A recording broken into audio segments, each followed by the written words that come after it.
నేను ఇంతకన్నా అనకూడదు కానండి, చిన్నతనంలో ఆదర్శాలు చెప్పడం బాగుంటుంది. తమ పిల్లల దాకా వచ్చేటప్పటికి ఎన్ని ఇబ్బందులు వస్తాయో తర్వాత ఆలోచించకపోతే, నీ ఆదర్శాలకి నీ పిల్లలు కాదు పాడవలసిన వాళ్ళు. వాళ్ళు సిగ్గుపడి, నాన్న నువ్వు చేసినటువంటి ధూర్తతనానికి, మీ ఇద్దరి ధూర్తతనానికి శిక్ష నేను అనుభవిస్తున్నాను సమాజంలో అని అన్ననాడు అప్పటికి నీకున్నటువంటి ఉద్రేకం చల్లారిపోతుంది. అప్పుడు నువ్వు సిగ్గుతో నీ బిడ్డల ముందు తలంచుకుని, నా బిడ్డలకి మార్గం చూపించలేకపోయిన, అభ్యున్నతిని ఇవ్వలేకపోయాను అని నువ్వు బాధపడినా, నువ్వు నీ బిడ్డలకు చేసిన అన్యాయాన్ని నువ్వు ఇక దిద్దలేవు. Marry in haste and repent at leisure. తొందరపడి పెళ్లి చేసుకుని జీవితాంతం విచారించవద్దు. శాస్త్రం మనకి తీర్పు చెప్తోంది. ఇప్పుడు ఆ కర్ణుడు చెప్పలేకపోయాడు ఎవరి తల్లిదండ్రులు. తెలియదా కర్ణుడికి ఆ పాట అమాయకుడా? ఆయన గ్రహించగలడు. ఆయనకి కుంతి సభలో ఉన్నది అని చూడడం కుదరదు. ఎందుకంటే అంతఃపుర స్త్రీగా గదిలో ఉంది, అందరి ఎదుట ఉన్నాడు తండ్రి. ఆయన వచ్చి నా కొడుకు అని చెప్పచ్చు, చెప్పడని తెలుసు. ఇది ఆనాడు కాదు, ఈనాడు కాదు, ఏనాటికి అంతే. నేను మన్నింపబడదను కాక, నేను వాస్తవం మాట్లాడుతున్నాను. వాస్తవాన్ని విడిచి మాట్లాడి లోకాన్ని పాడు చేయడం అయితే పిచ్చి పిచ్చి మాటలు మాట్లాడడానికి ఇంత పవిత్రమైన వేదిక మీద నేను కూర్చోక్కర్లేదు. ఆయన ఊరుకున్నాడంతే. ఎప్పటికీ అంతేరా సమాజంలో, తస్మాత్ జాగ్రత్త జాగ్రత్త. ఇప్పుడు ఆయన ఎవరిని అడుగుతాడు? మౌనంగా ఊరుకున్నాడు. ధృతరాష్ట్ర మహారాజు గారి జీవితంలో మిగిలిపోయినటువంటి చాలా మంచి లక్షణం అంటూ ఏమైనా ఉంటే విదురుడితోటి చెలిమి. ఆ విదురుడు సోదరుడైనా ఆయన మంచి చెప్తాడు కాబట్టి పక్కన పెట్టేయలేదు. తాను చెడు చేస్తున్నా, చెడు ఆలోచిస్తున్నా విదురుణ్ణి మాత్రం పిలిచి పెద్దపీట వేసి పక్కన కూర్చోపెట్టుకునేవాడు. కూర్చోపెట్టుకుని ఆయన్ని ప్రశ్నిస్తూ ఉండేవాడు. ఎవ్వరూ లేనప్పుడు రాత్రులందు నాకు నిద్ర పట్టట్లేదని విదురుణ్ణి పిలిచేవాడు. విదురుడు నిద్ర పట్టని వాళ్ళు కొంతమంది ఉంటారు, దొంగతనం చేసేవాళ్ళు, ఇతరుల స్త్రీల యందు వ్యామోహంతో ఉండేవాళ్ళు, తనది కానిది తనదిగా చేసుకుందామన్న పాపపుటాలోచన కలిగిన వాళ్ళు. ఇటువంటి వాళ్ళు నువ్వు నిద్ర పట్టకపోవడానికి ఇందులో ఏ వర్గానికి చెందిన వాడివి, లేకపోతే ఏదైనా రోగం ఉండాలి బాధ పెడుతూ శరీరంలో, నీకేమిటి కారణం, ఎందుకు నిద్ర పట్టదని అడిగేవాడు.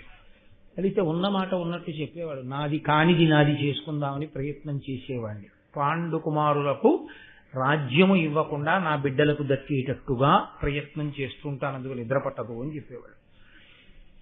కానీ విదురుడు ఆయనకి నీతి బోధ చేస్తూ ఉండేవాడు. ఆ విదురుడితో పెట్టుకున్నటువంటి సాంగత్యం కారణంగా శ్రీకృష్ణ పరమాత్మ యొక్క విశ్వరూప దర్శనాన్ని చూడగలిగాడు. పరమాత్మ ఇచ్చినటువంటి దివ్యమైన నేత్రముల చేత. జీవితంలో కనీసం సత్సంగం అనేటటువంటిది, సత్పురుషులతోటి సాంగత్యం అనేటటువంటిది ఎంత అవసరమో, ఎందుకు విడిచిపెట్టకూడదు మనకి భారతం నిరూపణం చేస్తుంది. కాబట్టి ఎప్పుడు విదురుణ్ణి పక్కన పెట్టుకుని ఉంటాడు ధృతరాష్ట్రుడు. సరే, ధర్మరాజు గారి విద్యా ప్రదర్శనం పూర్తయింది. భీముణ్ణి దుర్యోధనుణ్ణి ఇద్దరిని పిలిచాడు ద్రోణుడు. పిలిచి వాళ్ళిద్దరినీ ద్వంద్వ యుద్ధం చేయమన్నారు. ఎందుకంటే ఇద్దరు నేర్చుకున్నది ప్రధానంగా గదాయుద్ధమే కాబట్టి ఇద్దరు గదాయుద్ధాన్ని ప్రారంభం చేశారు. ఇద్దరి మధ్య ప్రారంభమైనటువంటి గదాయుద్ధం కేవలముగా వాళ్ళు నేర్చుకున్నటువంటి ఆ విద్యని ప్రదర్శించడానికి ప్రారంభం చేసిన దానిగా లేదు. ఎందుచేత అంటే నన్నయ్య గారు ఒక మాట అన్నారు, వీళ్ళు విద్యా ప్రదర్శనానికి వచ్చి నిలబడినప్పుడు వాళ్ళ కనుకొలుకులు ఎర్రబడ్డాయి అన్నారు. అంటే ఆంతరమునందు దుర్యోధనుడికి పాండవుల మీద కక్ష. ఈ దుర్యోధనుడు మన మీద కక్ష పట్టి ఉన్నాడు కాబట్టి దుర్యోధనుడి కన్నా పైచేయిగా ఉండాలన్న పాండవుల కోరికే. వీటి రెండిటి చేత వాళ్ళ కనుకొలుకులు ఎర్రబడ్డాయి. అందున భీమ దుర్యోధనులకు అవకాశం దొరకాలి, కానీ వాళ్ళ కడుపులో ఉన్నటువంటి కక్షని పగని వాళ్ళు దాచుకోలేరు. అందున ఇద్దరూ కలియబడేటటువంటి సన్నివేశం ఎక్కడైనా కనపడితే అది చాలా తీవ్రంగా ఉంటుంది భారతంలో. కాబట్టి ఇప్పుడు వాళ్ళిద్దరినీ ద్వంద్వ యుద్ధం చేయమన్నారు. అంతే. ఆ గదాయుద్ధం ఎంత ఘోరంగా ప్రారంభమైందంటే, అది ఎవరో ఇద్దరు అన్నదమ్ములు వాళ్ళు నేర్చుకున్న విద్య ప్రదర్శించడానికి అక్కడ గదాయుద్ధం చేస్తున్నట్లు లేదు. అవకాశం చిక్కితే ఇద్దరిలో ఒక్కరే అక్కడ ఉన్నటువంటి ఆ రంగస్థలం మీద మిగలాలన్నంత క్రోధంతో కొట్టుకుంటున్నారు. అవనీచక్రముపాఘాతహతి నల్లాడంగా అత్యుగ్ర భైరవ హుంకార రవంబునన్ వియదగారం బెల్ల భేదిల్ల పాండవ కౌరవ్య గదా విఘట్టన మకాండ ప్రోత్తమై భావి పాండవ కౌరణ్య రణాభిసూచన పటిష్టం వయ్య ఘోరాకృతిన్. నన్నయ్య గారు స్పష్టంగా ఒక విషయాన్ని తీర్పు చెప్తున్నారు. అవనీచక్రముపాదఘాతహతి అల్లాడంగా, వాళ్ళిద్దరి యొక్క ఆ యుద్ధమునందు కలిగినటువంటి ఆవేశము చేత ఒండరులు భూమి మీద తిరుగుతూ వాళ్ళు గదలు పెట్టి కొట్టుకుంటుంటే ఈ భూచక్రమే గడగడలాడిందిట. అత్యుగ్ర భైరవ హుంకార రవంబునన్ వియదగారం బెల్ల భేదిల్లా, వాళ్ళు ఆ గదతో కొట్టుకునేటప్పుడు శక్తిని బాగా ఎంత శక్తిని విడుదల చేసి ఆ గదయందు ప్రవేశపెడితే ఆ గదాఘాతము అంత తీవ్రంగా ఉంటుంది. ధనుర్విద్యలో బాణం వేసేటటువంటి వాడు మంత్రప్రయోగం చేస్తాడు, అందుకని మౌనంగా ఉంటారు. ఉండి ఆ మంత్రాన్ని ఒక్కసారి స్ఫురించగానే దాన్ని ఆ బాణం మీదకి ఆవాహన చేసి విడిచిపెడతారు. అందుకని విలువిద్య యందు పెద్ద కేకలు అరుపులు ఉండవు. కానీ గదాయుద్ధం అటువంటిది కాదు. గదాయుద్ధం శరీర బలానికి సంబంధించినటువంటిది. ఈ శరీర బలానికి సంబంధించిన విషయంలో ఒక మెళకువ ఒకటి ఉంటుంది. కేవలం బలాన్ని ప్రదర్శించడానికి మీరు ఒంట్లో ఉన్న బలాన్ని ఉపయోగించడం పూర్తి స్థాయిలో ఎప్పుడు కుదురుతుందంటే ఆ గదతో యుద్ధం చేసేటప్పుడు నోటితో పెద్ద అరుపు అరుస్తూ ఉండాలి. అలా అరవకుండా శరీరంలో ఉన్న బలం పూర్తిగా ప్రకటన అవ్వదు. అందుకే మీరు చూడండి, ఆఫీస్లో కూర్చుని ఫైల్స్ పట్టుకుని ఉద్యోగం చేసేవాడు ఎంత నిశ్శబ్దంగా ఉంటే అంత బాగా పనిచేస్తాడు. చాలా కఠినమైనటువంటి బరువులెత్తి కష్టపడేవాడు ఎంతంత కేకలేస్తే అంత బాగా పనిచేస్తాడు. మీరు చూడండి, పెద్ద పెద్ద ఇనప కమ్మిలవి మోసేవాళ్ళు, ఏదైనా బరువైనటువంటి దాన్ని తోసేవాళ్ళు, దానికి ఏ అర్థమేమి ఉండదు. వాళ్ళు ఏదో ఒక పాట అందరూ కలిసి, నేను ఫుడ్ కార్పొరేషన్లో పనిచేస్తున్నప్పుడేమి ఇప్పుడు చేస్తున్నాను, ఆ వ్యాగన్స్ తోస్తూ ఉండేవారు. తోసేటప్పుడు అది శరీర బలానికి సంబంధించిన విషయం కదండి. ఒకడు ఏదో పాట, దానికి అర్థం ఉండదు. రాజమండ్రి రైలు అంటాడు, హై స్టోప్ అంటుంటారు. రాజమండ్రి రైలు ఏంటిది, అందులో బియ్యం బస్తాలు వేసి అంటే ఆ పాటకు అర్థమేమి ఉండదు. ఏదో ఒకటి హుప్ అన్నాడు అనుకోండి, దూకేటప్పుడు బాగా దూకగలుగుతాడు. నిశ్శబ్దంగా దూకన్నాడు అనుకోండి, ఓ అడుగు ముందుకి దూకుతాడు. అది ఆ అరుస్తే తప్ప, అది పెద్ద కేకల నోట్లో నుంచి వస్తే తప్ప దానికి తగినట్టుగా ఉండదు ఆ యుద్ధం. ఎంత భీకరంగా ఉందంటే వాళ్ళ కళ్ళు అలా ఉన్నాయి. వాళ్ళు గదని ఆ ప్రహారం చేసేటప్పుడు వాళ్ళ శరీరంలోంచి విడుదలవుతున్న శక్తి గదలోకి ప్రవేశించి గదని గద తాకుతున్నా, ఆ గద శరీరానికి తగిలినా అయ్య బాబోయ్ ఆ ప్రహారానికి ఇంకా బ్రతికొండడమే అన్నట్టుంది. పైగా వాళ్ళు అరుచుకుంటూ కొట్టుకుంటుంటే ఆ అరుపులకి ఆకాశం బద్దలైపోయిందా అన్నట్టుంది. అంత పెద్ద అరుపులు అరుస్తూ కొట్టుకుంటున్నారు. పాండవ కౌరవ్య గదా విఘట్టన మకాండ ప్రోత్తమై పాండవ కౌరణ్య రణాభిసూచన పటిష్టం భయ్య ఘోరాకృతిన్. ఇది రాబోయేటటువంటి కాలంలో కురుక్షేత్ర యుద్ధం ఎలా ఉంటుందో తలపింప చేస్తోంది అన్నారు నన్నయ్య. అంటే అక్కడ యుద్ధం రాజ్యం కోసం చేసుకున్నారు. రాజ్యం కోసం యుద్ధం చేసుకున్నప్పుడు మనసులో కోరికతో కొట్టుకున్నారంటే నువ్వు ఉండకూడదని కొట్టుకోవడం ఎలా కొట్టుకున్నారో ఇప్పుడు కూడా అలాగే కొట్టేసుకుంటున్నారు. అంటే అది విద్యా ప్రదర్శనమైందా, రణోత్కంఠగా మారిపోయిందా? అంటే ఇంకా కొంతసేపు వాళ్ళని అలా విడిచిపెట్టారనుకోండి, పరిణతి లేదు. ఇంకా పిల్లలు ఎవరు ధర్మం తప్పినా లేదా ధర్మంగా కొట్టుకున్నా ఎవరో ఒక్కరు మాత్రమే మిగిలారనుకోండి, అది విద్యా ప్రదర్శనం ఎందుకు అవుతుంది? అది యుద్ధమే అయిపోతుంది. రెండు, అది చచ్చిపోలేదు ఎవరు, ఇద్దరు. కానీ ఒకడు ఓడిపోయాడు, ఒకడి చేతిలో ఉన్న గద ఎగిరిపోయింది, నేల మీద పడిపోయాడు. రెండవ వాడు గద ఎత్తి కొట్టబోయే సమయంలో ఓడిపోయానని అంగీకరించాడు. ఇది ఎవరి వైపు జరిగిన ఈ ఓటమి అన్నది పరిణామములు ఉత్తరక్షణం తీవ్రంగా ఉంటాయి. పరిస్థితి తీవ్రంగా ఉంది. కౌరవ పాండవుల మధ్య సఖ్యత లేదు, ప్రాణాలే తీసుకోవడానికి సిద్ధంగా ఉన్నారు. ఇంకా రాజ్యం పంపకం అవ్వలేదు, ఎవరికీ అవరాజ్య పట్టాభిషేకం జరగలేదు, కానీ ప్రాణాలు తీసేసుకోవడానికి సిద్ధంగా ఉన్నారు. ప్రత్యేకించి భీమ దుర్యోధనులు ఇద్దరికి పుట్టుక దగ్గర నుంచి అంత పగ. పుట్టింది ఓ రోజునే, పగ ఓ రోజే పుట్టింది వాళ్ళిద్దరి మధ్య, అంత పగ. కాబట్టి ఇప్పుడు ద్రోణుడు చాలా దూరాలోచన కలిగినటువంటి వాడు, మహానుభావుడు. వాళ్ళని అలాగే విడిచిపెట్టాడు అనుకోండి, ఇద్దరూ దెబ్బలాడుకుంటారు. ఈ దెబ్బలాడుకోవడంలో గెలుపు ఓటమి అన్న రెండు పదములు లేకుండా ఏ పోరు పూర్తి కాదు. సంధితో పూర్తవ్వాలి, లేకపోతే గెలుపు ఓటమి అన్న మాటలతో పూర్తవ్వాలి. ఇక్కడ పరిస్థితి చూస్తే అది విద్యా ప్రదర్శనంలా లేదు. కాబట్టి గెలుపు ఓటముల వరకు వెళ్ళిపోతుంది. ఇందులో దుర్యోధనుడు ఓడిపోవడమే జరిగిందనుకోండి, ఆయన చాలా కక్ష పట్టే స్వభావం ఉన్నవాడు మానధరుడు. కాబట్టి ఆ రోజు రాత్రి నుంచే, ఇంకా తర్వాత ఎప్పుడో చేయడం మాట దేవుడు ఎరుగు, ఆ రోజు రాత్రి నుంచే కుటిలాలోచన ప్రారంభిస్తాడు. ఎలాగైనా చంపేయాలి పాండవుల్ని. రంగస్థలంలో జరుగుతున్నటువంటి యుద్ధం అందరికీ తెలుస్తుంది. దుర్యోధనుడు చేసేటటువంటి కుటిల ఆలోచనని కనిపెట్టగలగడం, నివారణ చెప్పడం ఏ విదురుడు లాంటి వాడికి మాత్రమో సాధ్యమవుతుంది. కాబట్టి తెలిసి పాండవులకి ఉపద్రవం తేకూడదు. భీముడు గెలుస్తాడు, కానీ ప్రమాదం వస్తుంది. దుర్యోధనుడు గెలిస్తే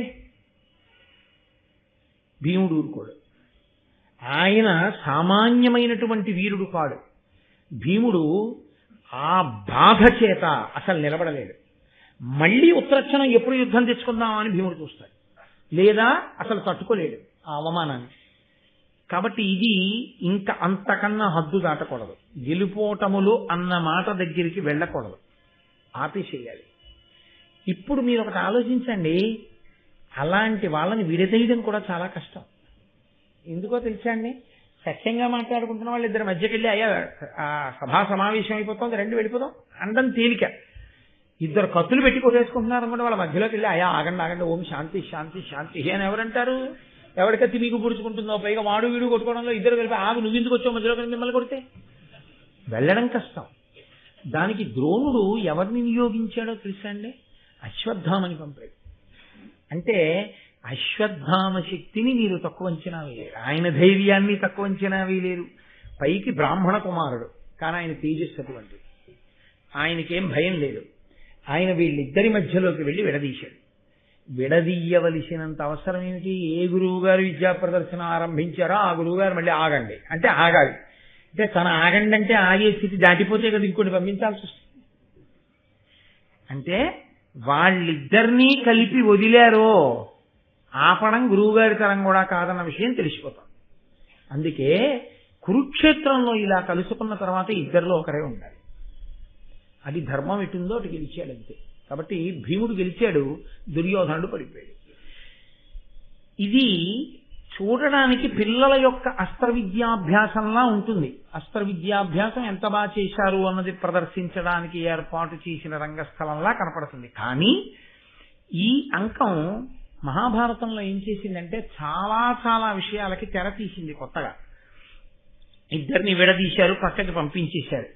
ఇప్పుడు ధృతరాష్ట్రుడు అడిగాడు ఏమైంది అని అడిగాడు. ఆయన కనపడదుగా, కంగు కంగు గదలు పెట్టి కొట్టుకోవడం కనపడుతుంది. ఏ గదని ఏ గద కొట్టిందో అరుపులు కనపడుతూ ఉంటాయి. ఆగిపోయి అరుపులు, ఆగిపోయి చెప్పుళ్ళు. ఎవరెవరినన్నా కొట్టేశారా? ఇద్దరు ఆగిపోయారా? ఆయనకి ఎలా తెలుస్తుంది? వినికిడి శక్తి మీదే ఆధారపడిన వాడికి అడగాలి. వెంటనే ఆయన ఎవరి మీద ఆధారపడతాడంటే పక్కన విదురుణ్ణి కూర్చోబెట్టుకుంటాడు. ధృతరాష్ట్రుడు ఇక్కడ యుద్ధాన్ని విదురుడితో విన్నాడు, ఆ తర్వాత కురుక్షేత్ర యుద్ధాన్ని సంజయుడితో విన్నాడు. ఎప్పుడూ ఒకరి వలన విని తెలుసుకుంటూ ఉండడమే. కానీ ఆయన ఎప్పుడు విని తెలుసుకున్నా తన పిల్లలు వృద్ధిలోకి వచ్చి ప్రవర్తించిన ప్రవర్తన మాత్రం ఆయన వినలేదు. అది ఆయన అదృష్టం. ఆయనకి చేసుకున్న వాడికి చేసుకున్నంత మహదేవ.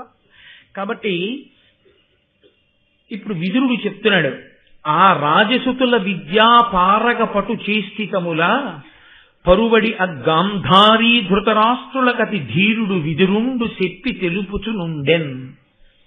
ఆ బుద్ధిమంతుడైనటువంటి విదురుడు గాంధారీ ధృతరాష్ట్రుడు. గాంధారికి ఎందుకు కళ్ళున్నాయిగా అంటే భర్తకి కళ్ళు లేవని ఆవిడ కూడా బట్ట అడ్డంగా కట్టేసుకుంటుంది.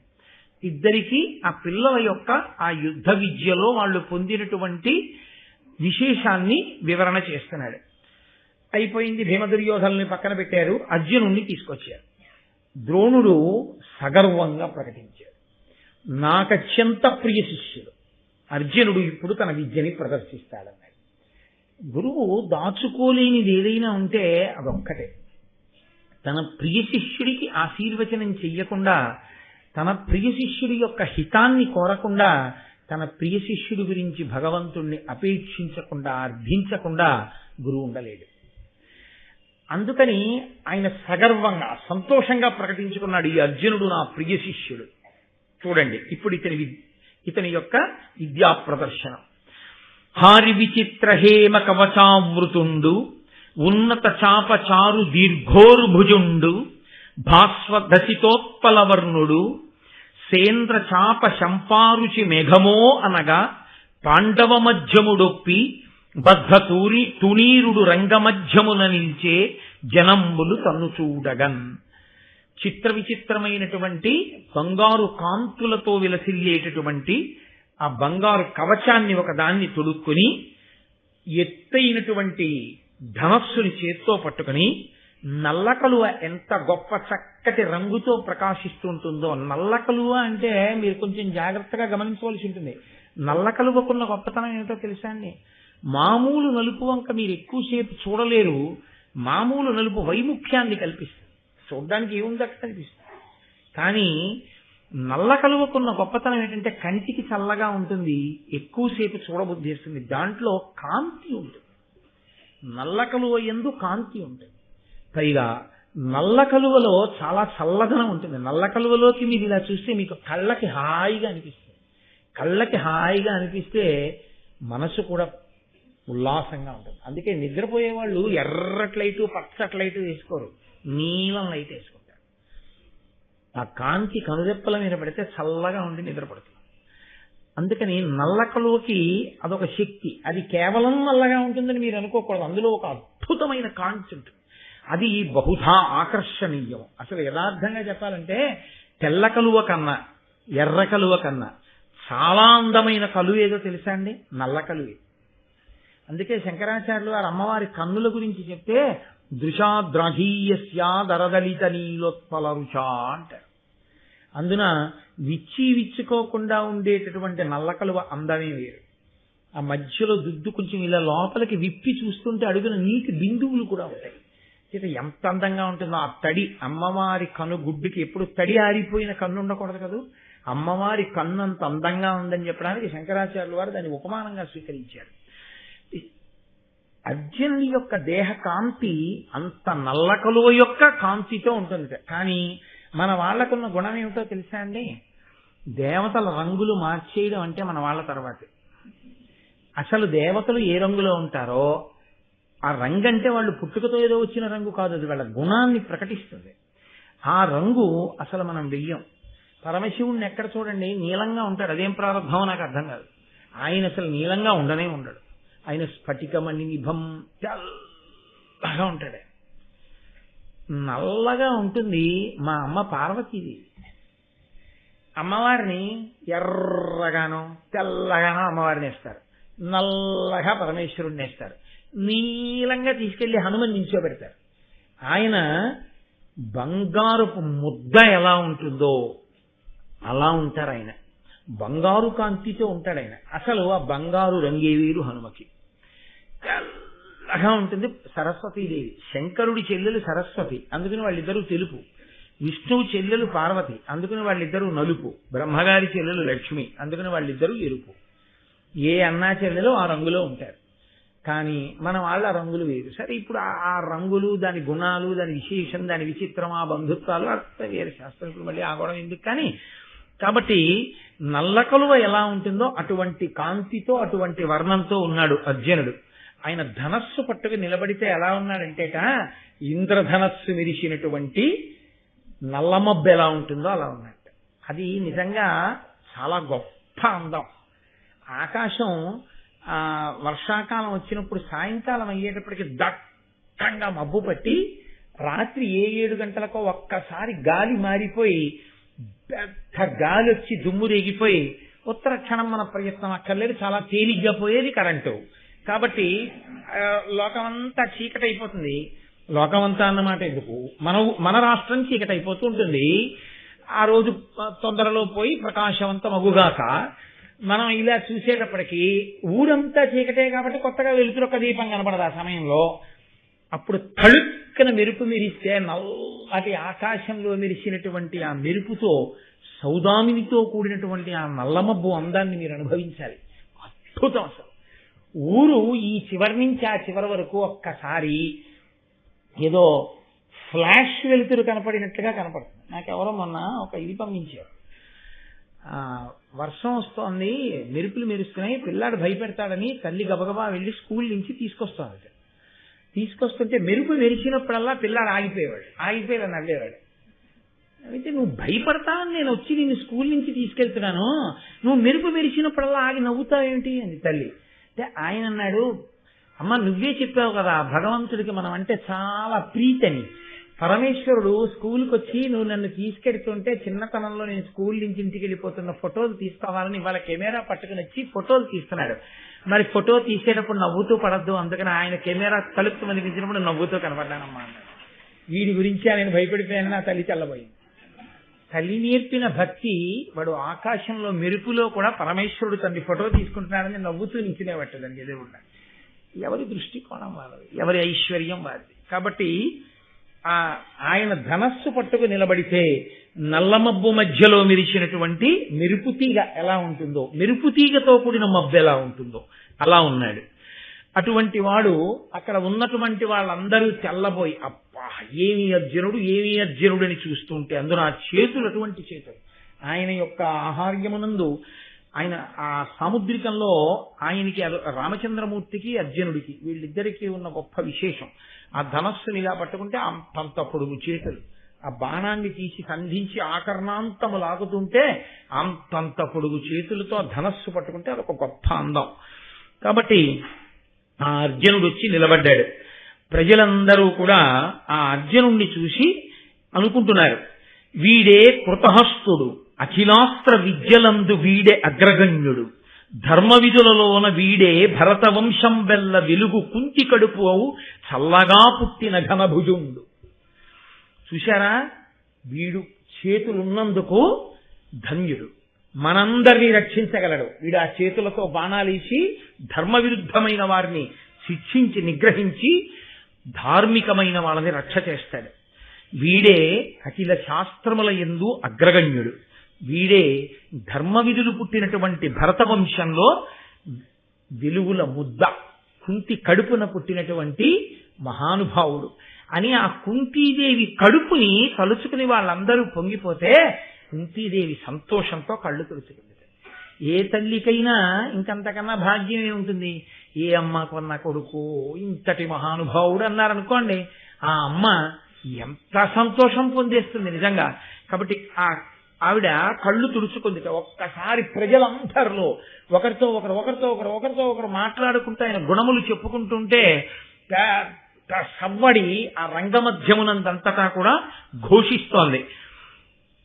అటువంటి సమయంలో అక్కడ ఉండేటటువంటి వాళ్ళని ఆ ధృతరాష్ట్ర మహారాజు గారు అడిగాడు విదురుణ్ణి, ఏమిటి జనులందరూ అంతా ఏదో ఒక్కసారి మాట్లాడుతున్నారు, ఏమైంది అక్కడ సభలో అని అడిగాడు. అడిగితే విదురుడు అన్నాడు, భూరిభుజుండర్జనుడతి శూరుడు తన అస్త్ర విద్య చూపగా రంగ ప్రారంభుడైన అతని అవారితమున పొగడు జన రవంబిది అధిపా. అదిగోనయా పాండురాజు కుమారుడైనటువంటి అర్జునుడు ధనుర్విద్యా ప్రదర్శనం కోసమని ధనస్సు పట్టుకుని రంగప్రవేశం చేసి నిలబడగానే ఆయన గుణములను ఆయన యొక్క రూపాన్ని చూసి పొంగిపోయినటువంటి ప్రజలు పెద్ద పెట్టున ఒక్కసారి మాట్లాడుకోవడం వల్ల వచ్చినటువంటి ఆ ధ్వని చేత ఇంత పెద్ద కలకలం పుట్టింది. ఇంతమంది పొగుడుతున్నారయా అర్జునుణ్ణి అన్నాడు. అంటే వెంటనే ధృతరాష్ట్రుడు అన్నాడు, అనవుడు ధృతరాష్ట్రుడు తన మనమున సంతోషమంది మానుగ వీనుల్ కడిన ఫలమిప్పుడు కంటిన్ వినగంటిని పాండుసుతుల విద్యాశక్తుల్. ఇన్నాళ్ళకి కళ్ళు లేకపోయినా చెవులున్నందుకు ధన్యత పొందారు. ఆ పాండురాజు నా తమ్ముడున్నాడే, నా తమ్ముడు పాండురాజు కొడుకులు ఇంతగా ప్రజలలో కీర్తిని పొందారని, వాళ్ళని చూస్తే ప్రజలు ఇంత సంతోషపడిపోతున్నారని విని నేను ఎంత ఆనందం పొందుతున్నాను అన్నాడు. అని ఆయన నోటి వెంట ఒక అనకూడని మాట ఒకటి దొల్లిపోయింది. ఒక్కొక్క పుణ్యకాలమునందు నోటి వెంట వచ్చినటువంటి మాట అలాగే ఉంటుంది. ధృతరాష్ట్రుడి నోటి వెంట ఒక మాట వచ్చింది. ఆయన అన్నాడు, భూరి నిజద్యుతితోడ బృధారణి సంభూత పాండవగ్నిత్రతయంబారగా అస్మత్ కుల దురితోరుతారణ్య దాహమున్నతి చేయున్. ఇదిగో కుంతి అనబడేటటువంటి అరణి నుండి ఉద్భవించినటువంటి త్రేతాగ్నుల వలె ఉన్నటువంటి ఆ ధర్మజ భీమ అర్జునులు అనబడేటటువంటి ముగ్గురు ఉన్నారే, వాళ్ళు నా వంశంలో పుట్టిన పాపాన్ని కాలుస్తారు అన్నాడు. ఎవరా పాపం ఎక్కడుంది? తన వంశంలో, తన బిడ్డల రూపంలోనే ఉంది. కాబట్టి ఇప్పుడు వాళ్ళు ఏం చేస్తారు? తన బిడ్డల్ని చంపేస్తారు. కాబట్టి పాండుపుత్రుల చేతిలో తన పుత్రులు నశించిపోతారు అన్న వాక్కు తనకి తెలియకుండానే తన నోటి వెంట ధృతరాష్ట్రుడు అనేశాడు. అంటే అంత సంతోషించాడు. ఆ సంతోషంలో ఆయన నోటి వెంట వచ్చినటువంటి మాట మాత్రం వేరొక రకమైనటువంటి ఫలితాన్ని ఇవ్వడం భారతంలో సత్యం అవుతుంది. ఇప్పుడు అర్జునుడు తన యొక్క విలువిద్యా ప్రదర్శనాన్ని ప్రారంభం చేశాడు. ఆగ్నేయ శరమున అతి భీకరగ్నియు వారుణాస్త్రమున దుర్వారజలము అనిలబాణంబున అధికానిలంబును మేఘాస్త్రమున మహామేఘచయమును పుట్టించు మరియును భూమి బాణంబున భూప్రవిష్టుండగు భూరి ఘోర శైల బాణంబున శైలరూపమును దాల్చు వీరుండు అదృశ్యాస్త్ర విద్య పేర్మి తానదృశ్యదేహుండగు తక్షణంబా హ్రస్వుడగు దీర్ఘుడగు సూక్ష్ముడగు రయంబుతోడ రథ మధ్య గతుడగు దుర్గతుండునగు మహీతల గతుడగు అద్భుతముగా. ఆ అర్జునుడు తనకి ద్రోణాచార్యుల వారు ఉపదేశం చేసినటువంటి మంత్రముల చేత ధనుర్వేదంలో ఏ స్థితిని పొందాడో చూపిస్తున్నాడు. ఆగ్నేయ శరమున అతి భీకరాగ్నియు, ఆగ్నేయాస్త్రాన్ని ప్రయోగించి భయంకరమైనటువంటి అగ్నిహోత్రాన్ని సృష్టించాడు. వారుణాస్త్రమున దుర్వార జలము, ఆయన వెంటనే వారుణాస్త్రాన్ని ప్రయోగించి పెద్ద నీటిని సృష్టించాడు. చిత్రం ఏమిటంటే అర్జునుడు విలువిద్యా ప్రదర్శనం చేస్తున్నప్పుడు అందరూ సంతోషించారు. భీమ దుర్యోధనులు కొట్టుకుంటున్నప్పుడు సభ రెండు కింద విడిపోయింది. భీముడి వైపు వాళ్ళు దుర్యోధనుడు నశించాలని, దుర్యోధనుడి వైపు వాళ్ళు భీముడు నశించాలని, వాళ్ళిద్దరి మధ్య పగ ప్రేక్షకుల్లో కూడా వెళ్ళింది. అర్జునుడి విషయంలో అందరూ సంతోషించారు. కాబట్టి వారుణాస్త్రమున దుర్వార జలము అనిల బాణంబున అధికానిలంబును మేఘాస్త్రమున మహామేఘచయము, వాయవ్యాస్త్రాన్ని ప్రయోగించి బ్రహ్మాండమైనటువంటి గాలిని సృష్టించాడు. మేఘాస్త్రమును ప్రయోగించి గొప్ప మేఘాలు సృష్టించాడు. అలాగే భూమి బాణాన్ని వీసి తాను భూమి లోపలికి వెళ్ళిపోయి మళ్ళీ భూమిలోంచి పైకొచ్చాడు. అలాగే శైలబాణాన్ని ప్రయోగించి తాను ఒక పెద్ద పర్వతం కింద మారిపోయాడు. మళ్ళీ తాను మామూలు రూపాన్ని పొందేశాడు. అదృశ్య బాణాన్ని ప్రయోగించి తాను అదృశ్యం అయిపోయాడు మేఘనాథుళ్లాగా. మళ్ళీ ఆ రంగస్థలం మీద ప్రత్యక్షమైపోయాడు. అంతలోనే వేరొక మంత్రాన్ని ప్రయోగించి తాను భూమి మీద పొట్టివాడైపోయాడు. అంతలోనే మళ్ళీ యథాస్థితిని పొందాడు. మళ్ళీ అంతలో ఇంకో మంత్రప్రయోగం చేసి తాను చాలా పెద్దగా పొడుగ్గా ఉన్నవాడిగా అయిపోయాడు. అంతలోనే సూక్ష్మ శరీరం ఉన్నవాడిగా అయిపోయాడు. అంతలోనే పరిగెత్తుకుంటూ వెళ్ళిపోతున్నటువంటి ఏనుగుల మీద, గుర్రాల మీద, రథాల మీద ఎగిరి దూకాడు, వాటిని నడిపాడు. అంతలోనే ఒక గుర్రాలతో కూడినటువంటి రథం వేగంగా వెళ్ళిపోతుండగా పరిగెత్తుకుంటూ వెళ్లి ఎగిరి దాని నొగల మీద కూర్చుని ఆ గుర్రాల కళ్యాలు పట్టుకుని ఆ రథాన్ని సక్రమమైన మార్గంలో నడిపాడు. పరిగెత్తేటటువంటి సింహం, పులి, పంది ఇలాంటి వాటిని విడిచిపెడితే ఒక్కొక్క దాని నోట్లో 5 బాణాలు తప్పన ప్రయోగం చేశాడు. ఆవు కొమ్మును ఒకదాన్ని తీసుకొచ్చి అక్కడ కడితే ఆ కొమ్ము మీద 21 బాణములను వరుస క్రమంలో ప్రయోగించి చూపించాడు. ఇన్నిటిని ఏకధాటిగా, ఇంకా మాట్లాడడానికి ఏం లేదు భీమ దుర్యోధనుల యుద్ధంలాగా. అర్జునుడు ఒకదాని వెంట ఒకటి చేసేస్తుంటే ఆయన యొక్క విలువిద్యా ప్రదర్శనానికి, ఆయన యొక్క నైపుణ్యానికి, ఆయన యొక్క శౌర్యానికి, ఆ తేజస్సుకి, ఆ అందానికి ముగ్ధులైపోయి సభంతా అలా నోళ్లు తెరిచి కన్నులు రెప్పవేయడం మర్చిపోయి అర్జునుడి వంక అలా చూస్తూ ఉండిపోయారు. అంతే. అకస్మాత్తుగా అర్జునుడు ఆ రంగమధ్యంలో ఇంత గొప్పగా ప్రదర్శనం చేస్తున్నాడు. అందరూ చూస్తున్నారు. ఎవ్వరూ ఊహించలేదు. గబగబా పరిగెత్తుకుంటూ మధ్యలో ఒక వ్యక్తి వచ్చాడు. చూడండి, ఏదో మంచి ఆట రసకందాయంగా జరుగుతుంటే ఎవరో గబగబా ఆ క్రీడా మైదానంలో ఒక పరిగెత్తుకొస్తే అందరి దృష్టి ఎలా మరడిపోతుందో అలా ఒక ఆయన గబగబా వచ్చాడు. సాలప్రాంశు నిజోజ్వల కవచు శశ్వత్కుండలోద్భాసితున్ బాలార్క ప్రతిమున్ శరాసనధరున్ బద్ధోగ్రస్త్రింశు శౌర్యాలంకారు సువర్ణవర్ణు ఘను కర్ణాఖ్యున్ జగత్కర్ణ పూర్ణాలోలగ్గును చూచి చూపరు ప్రభూతాశ్చర్యులై రచ్చటన్. ఆ వచ్చినటువంటి వాడు మెరిసిపోతున్నటువంటి సహజమైన కుండలాలు. అవి తెచ్చిపెట్టుకున్నవి కావు. ఆ చెవులకి సహజమైనటువంటి కుండలాలతో, సహజమైనటువంటి కవచంతో, బ్రహ్మాండమైనటువంటి చేతిలో పట్టుకున్నటువంటి ధనస్సుతో, సూర్యుడు బాలసూర్యుడై భూమి మీద నడుస్తున్నాడా అన్నట్టుగా బాలసూర్యుని యొక్క తేజస్సుతో, బంగారు రంగు కాంతితో మెరిసిపోతున్నటువంటి కర్ణుడు ఆ రంగంలోకి ప్రవేశించి ద్రోణాచార్యుల వారికి ఒక నమస్కారం చేసి అర్జునుడి వంక చూసి వెంటనే అన్నాడు, నీవా కడు నేర్పు కాడవు కావలవదు వీని గొన్ని గరచిత మేమున్ నీ విద్యలెల్ల చూపుదు మే వీరుల సూచి మేలు మేలని పొగడం. ఏవి నువ్వే పెద్ద వీరుణ్ణి అనుకుంటున్నావా? నీకే విద్యలొచ్చు అనుకుంటున్నావా? నీకేవచ్చో మాకు వచ్చు, మేము చూపిస్తాం ఆ విద్యలని అన్నాడు. ఇందులో ఒక చిత్రం ఒకటి ఉంది. అర్జునుడు కూడా ఇలా రావచ్చు, అలా రాలేదు. గురువుగారు వెళ్ళమన్నప్పుడు వెళ్ళాడు. గురువుగారు ఆ విద్యా ప్రదర్శనం చెయ్యమన్నప్పుడు చేశాడు. కర్ణుడు కూడా రావచ్చు, తప్పేం లేదు. కానీ కర్ణుడు వచ్చేటప్పుడు గురువుగారి అనుమతి వేడి, గురువుగారు ఎలా విద్యా ప్రదర్శనం చెయ్యమంటే అలా చెయ్యాలి. అంతేకాని అంతమంది పెద్దలు కూర్చునుండగా అంతకుముందు విద్యా ప్రదర్శనం చేశాడు ఒక వ్యక్తి, నువ్వు చెయ్యగలవు, అర్జునుడితో ఎందుకు? ఆయన ఏమైనా నేనే చేయగలేని వాడినని కానీ ఒక్క మాట అర్జునుడు ఇప్పటి వరకు మాట్లాడినట్టు భారతంలో ఏమైనా ఉందా? ఏమీ లేదు. గురువుగారు చేయమన్నారు, ఆయన చేశారు. అర్జునుడిని ఎందుకు తెప్పిపడవడం? అంటే భీముడి మీద దుర్యోధనుడికి ఎంత కక్షో అర్జునుడి మీద అంత కక్ష ఉన్నవాడు ఒకడున్నాడని భారతంలో ఇప్పటి వరకు మనకి తెలియదు. అంటే ఇదే మొదటిసారి భారతం వింటుంటే. అర్జునుడి మీద అంత కక్ష పెట్టుకుని భీముడితో సమానంగా కదా యుద్ధం చేసే దుర్యోధనుడు ఉన్నట్టు అర్జునుడిని దృష్టిలో పెట్టుకుని విలువిద్య నేర్చుకుని అర్జునుడిని ఓడించాలన్న కుతూహలం ఉన్నవాడొకడు కూడా ఉన్నాడు అన్నది బయటకు వచ్చింది. ఇది కుమారాస్త్ర విద్యా ప్రదర్శనంలో జరిగిన గమ్మత్తు ఏమిటంటే అర్జునుడి మీద కక్ష ఉన్నవాడెవరు ఇప్పుడు బయటపడ్డాడు. బయటపడి అర్జునుడిని అధిక్షేపించాడు.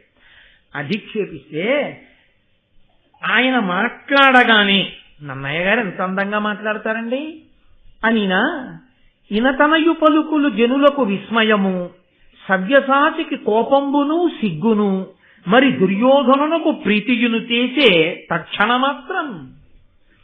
ఆ సమయంలోనే ఆయన ఇనతనయు పలుకులు, ఆ సూర్యుని యొక్క కుమారుడైనటువంటి కర్ణుడు పలికినటువంటి పలుకులు ఏవైతే ఉన్నాయో అవి 3 రకాలుగా ప్రకాశించాయి, 3 ఫలితాలు తీసుకొచ్చాయి.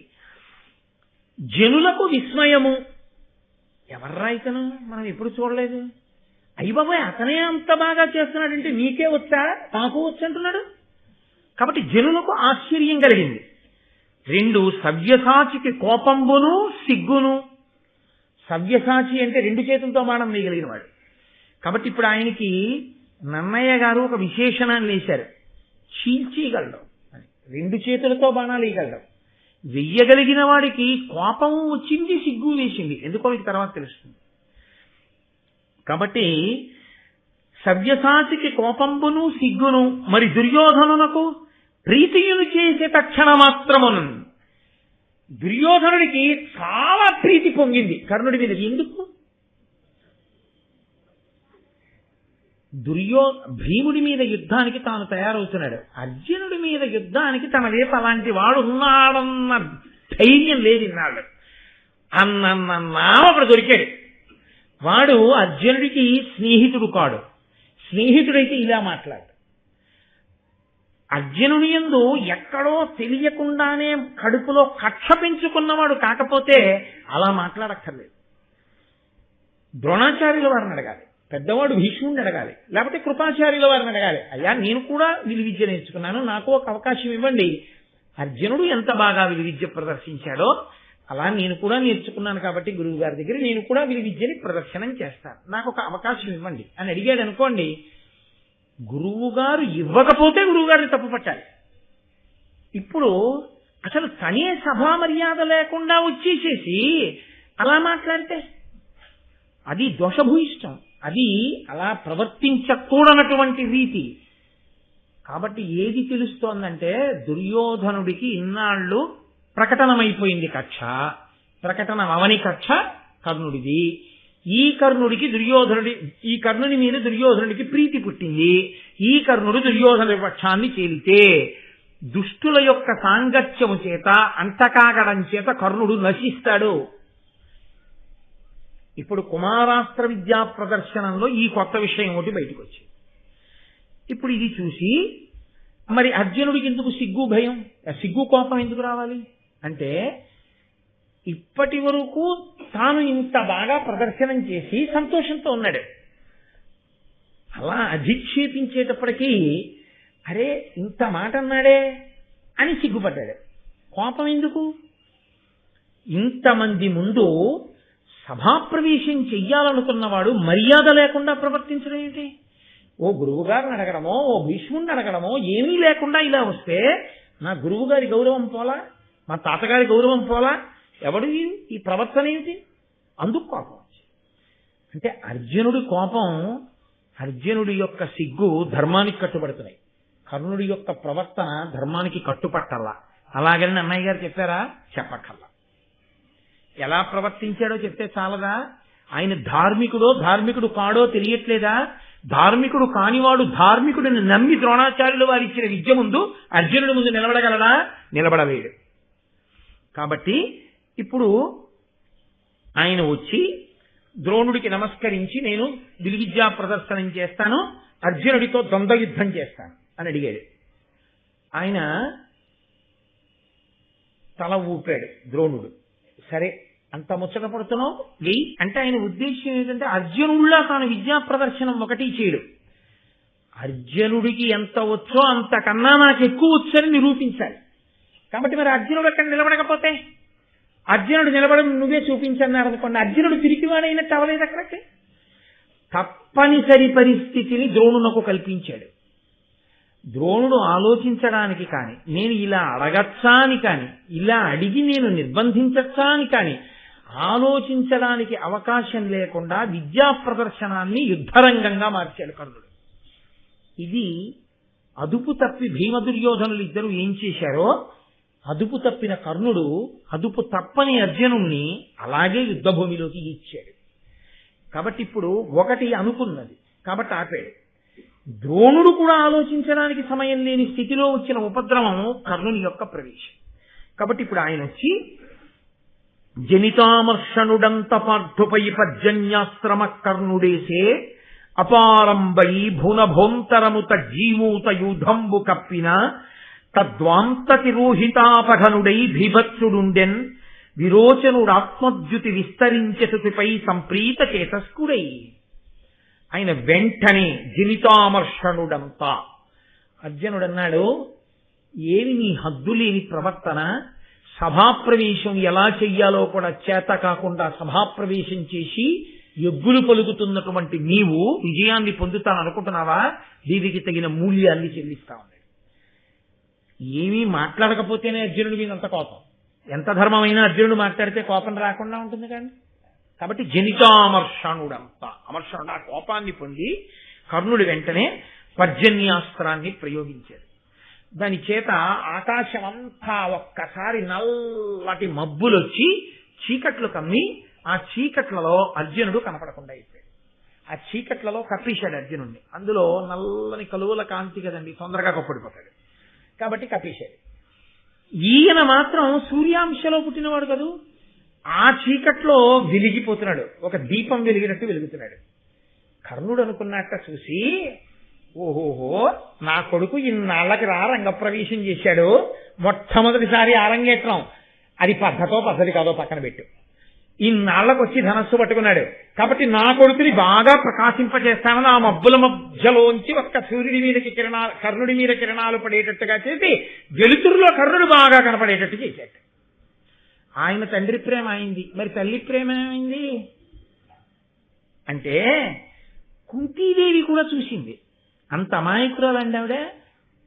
సహజ కవచ కుండలాలతో రంగప్రవేశం చేశాడు ఎవరితను అని చెప్పి సభికులందరూ తెల్లబోతే, సహజ కవచ కుండలాలతో ఈ భూమండలం మీద పుట్టినవాడు నా కొడుకు ఒక్కడే, రెండవ వాడు లేడు అది తెలియనిదా కుంతి?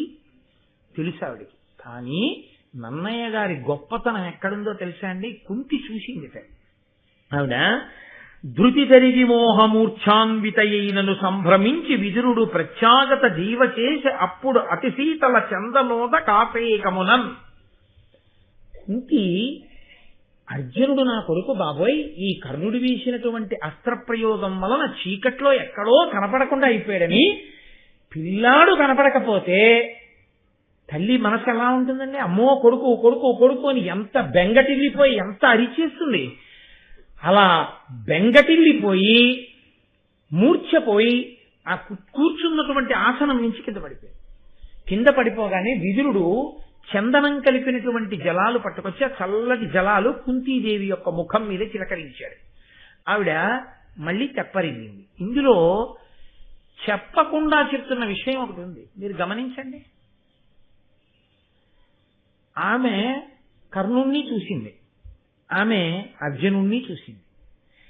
కర్ణుడు అర్జునుడి మీదకి అస్త్రప్రయోగం చేశాడని చూసింది. కర్ణుడి చేతిలో నిజంగా అర్జునుడికి ఏదో జరగరాంది జరిగిపోయింది. కర్ణుడు ఆవిడ కొడుకేనా? ఆవిడ ఇద్దరిలో ఎవరు గెలుస్తారో నా కొడుకుల్లో అని సంతోషంతో చూస్తోందా? అర్జునుడు కనపడక కర్ణుడు కనపడుతుంటే మూర్ఛపోయిందా? అర్జునుడు కనపడక కర్ణుడు కనపడుతున్నా మూర్ఛపోయింది. అంటే తల్లితనం ఇద్దరి పట్ల సమానమైన కన్యాగర్భమునందు జన్మించినటువంటి పిల్లవాని మీద వివాహానంతర సంతానమునకు మీద ఉన్నటువంటి ప్రేమ, ధార్మికమైన ప్రేమ, ప్రకటించగలిగిన ప్రేమ తల్లికి ఉండదు. అది పెద్ద శాపం. అందుకే తల్లి ప్రేమకి, తల్లి బెంగకి కూడా నోచుకోలేకపోయాడు కర్ణుడు. ఒక్కటే కారణం, కన్యా సంతానం అవడమే కారణం. అది కన్యా సంతానం కాకపోయి ఉంటే అర్జునుడు ఎవరు? కన్యా సంతానం కాడు, వివాహానంతర సంతానం, ధార్మిక సంతానం, తన కొడుకని లోకానికి తెలిసిన సంతానం. ఆమె ప్రేమ తూకంలో పెడితే అర్జునుడి వైపు ఎక్కువ. అలా ఉంటుందా తల్లికి? ఉంటుందని మీకు తీర్పు చెప్తోంది భారతం. తల్లి చెప్పలేదు, ధార్మిక సంతానమే బతకాలని కోరుకుంటుంది. కర్ణుడి తప్ప కాకపోవచ్చు, ఫలితం అంతే. పాలగిన్నే అని తెలియక తన్నేనండి, అయినా కాలు కాల్చడమే దాని ధర్మం అంతే. అలాగే ఇలాంటి విషయాల్లో కూడా దాని ఫలితం అలాగే ఉంటుందంతే. కాబట్టి మనకి సనాతన ధర్మం ఎప్పుడూ ఏం చెప్తుందో తెలుసా అండి?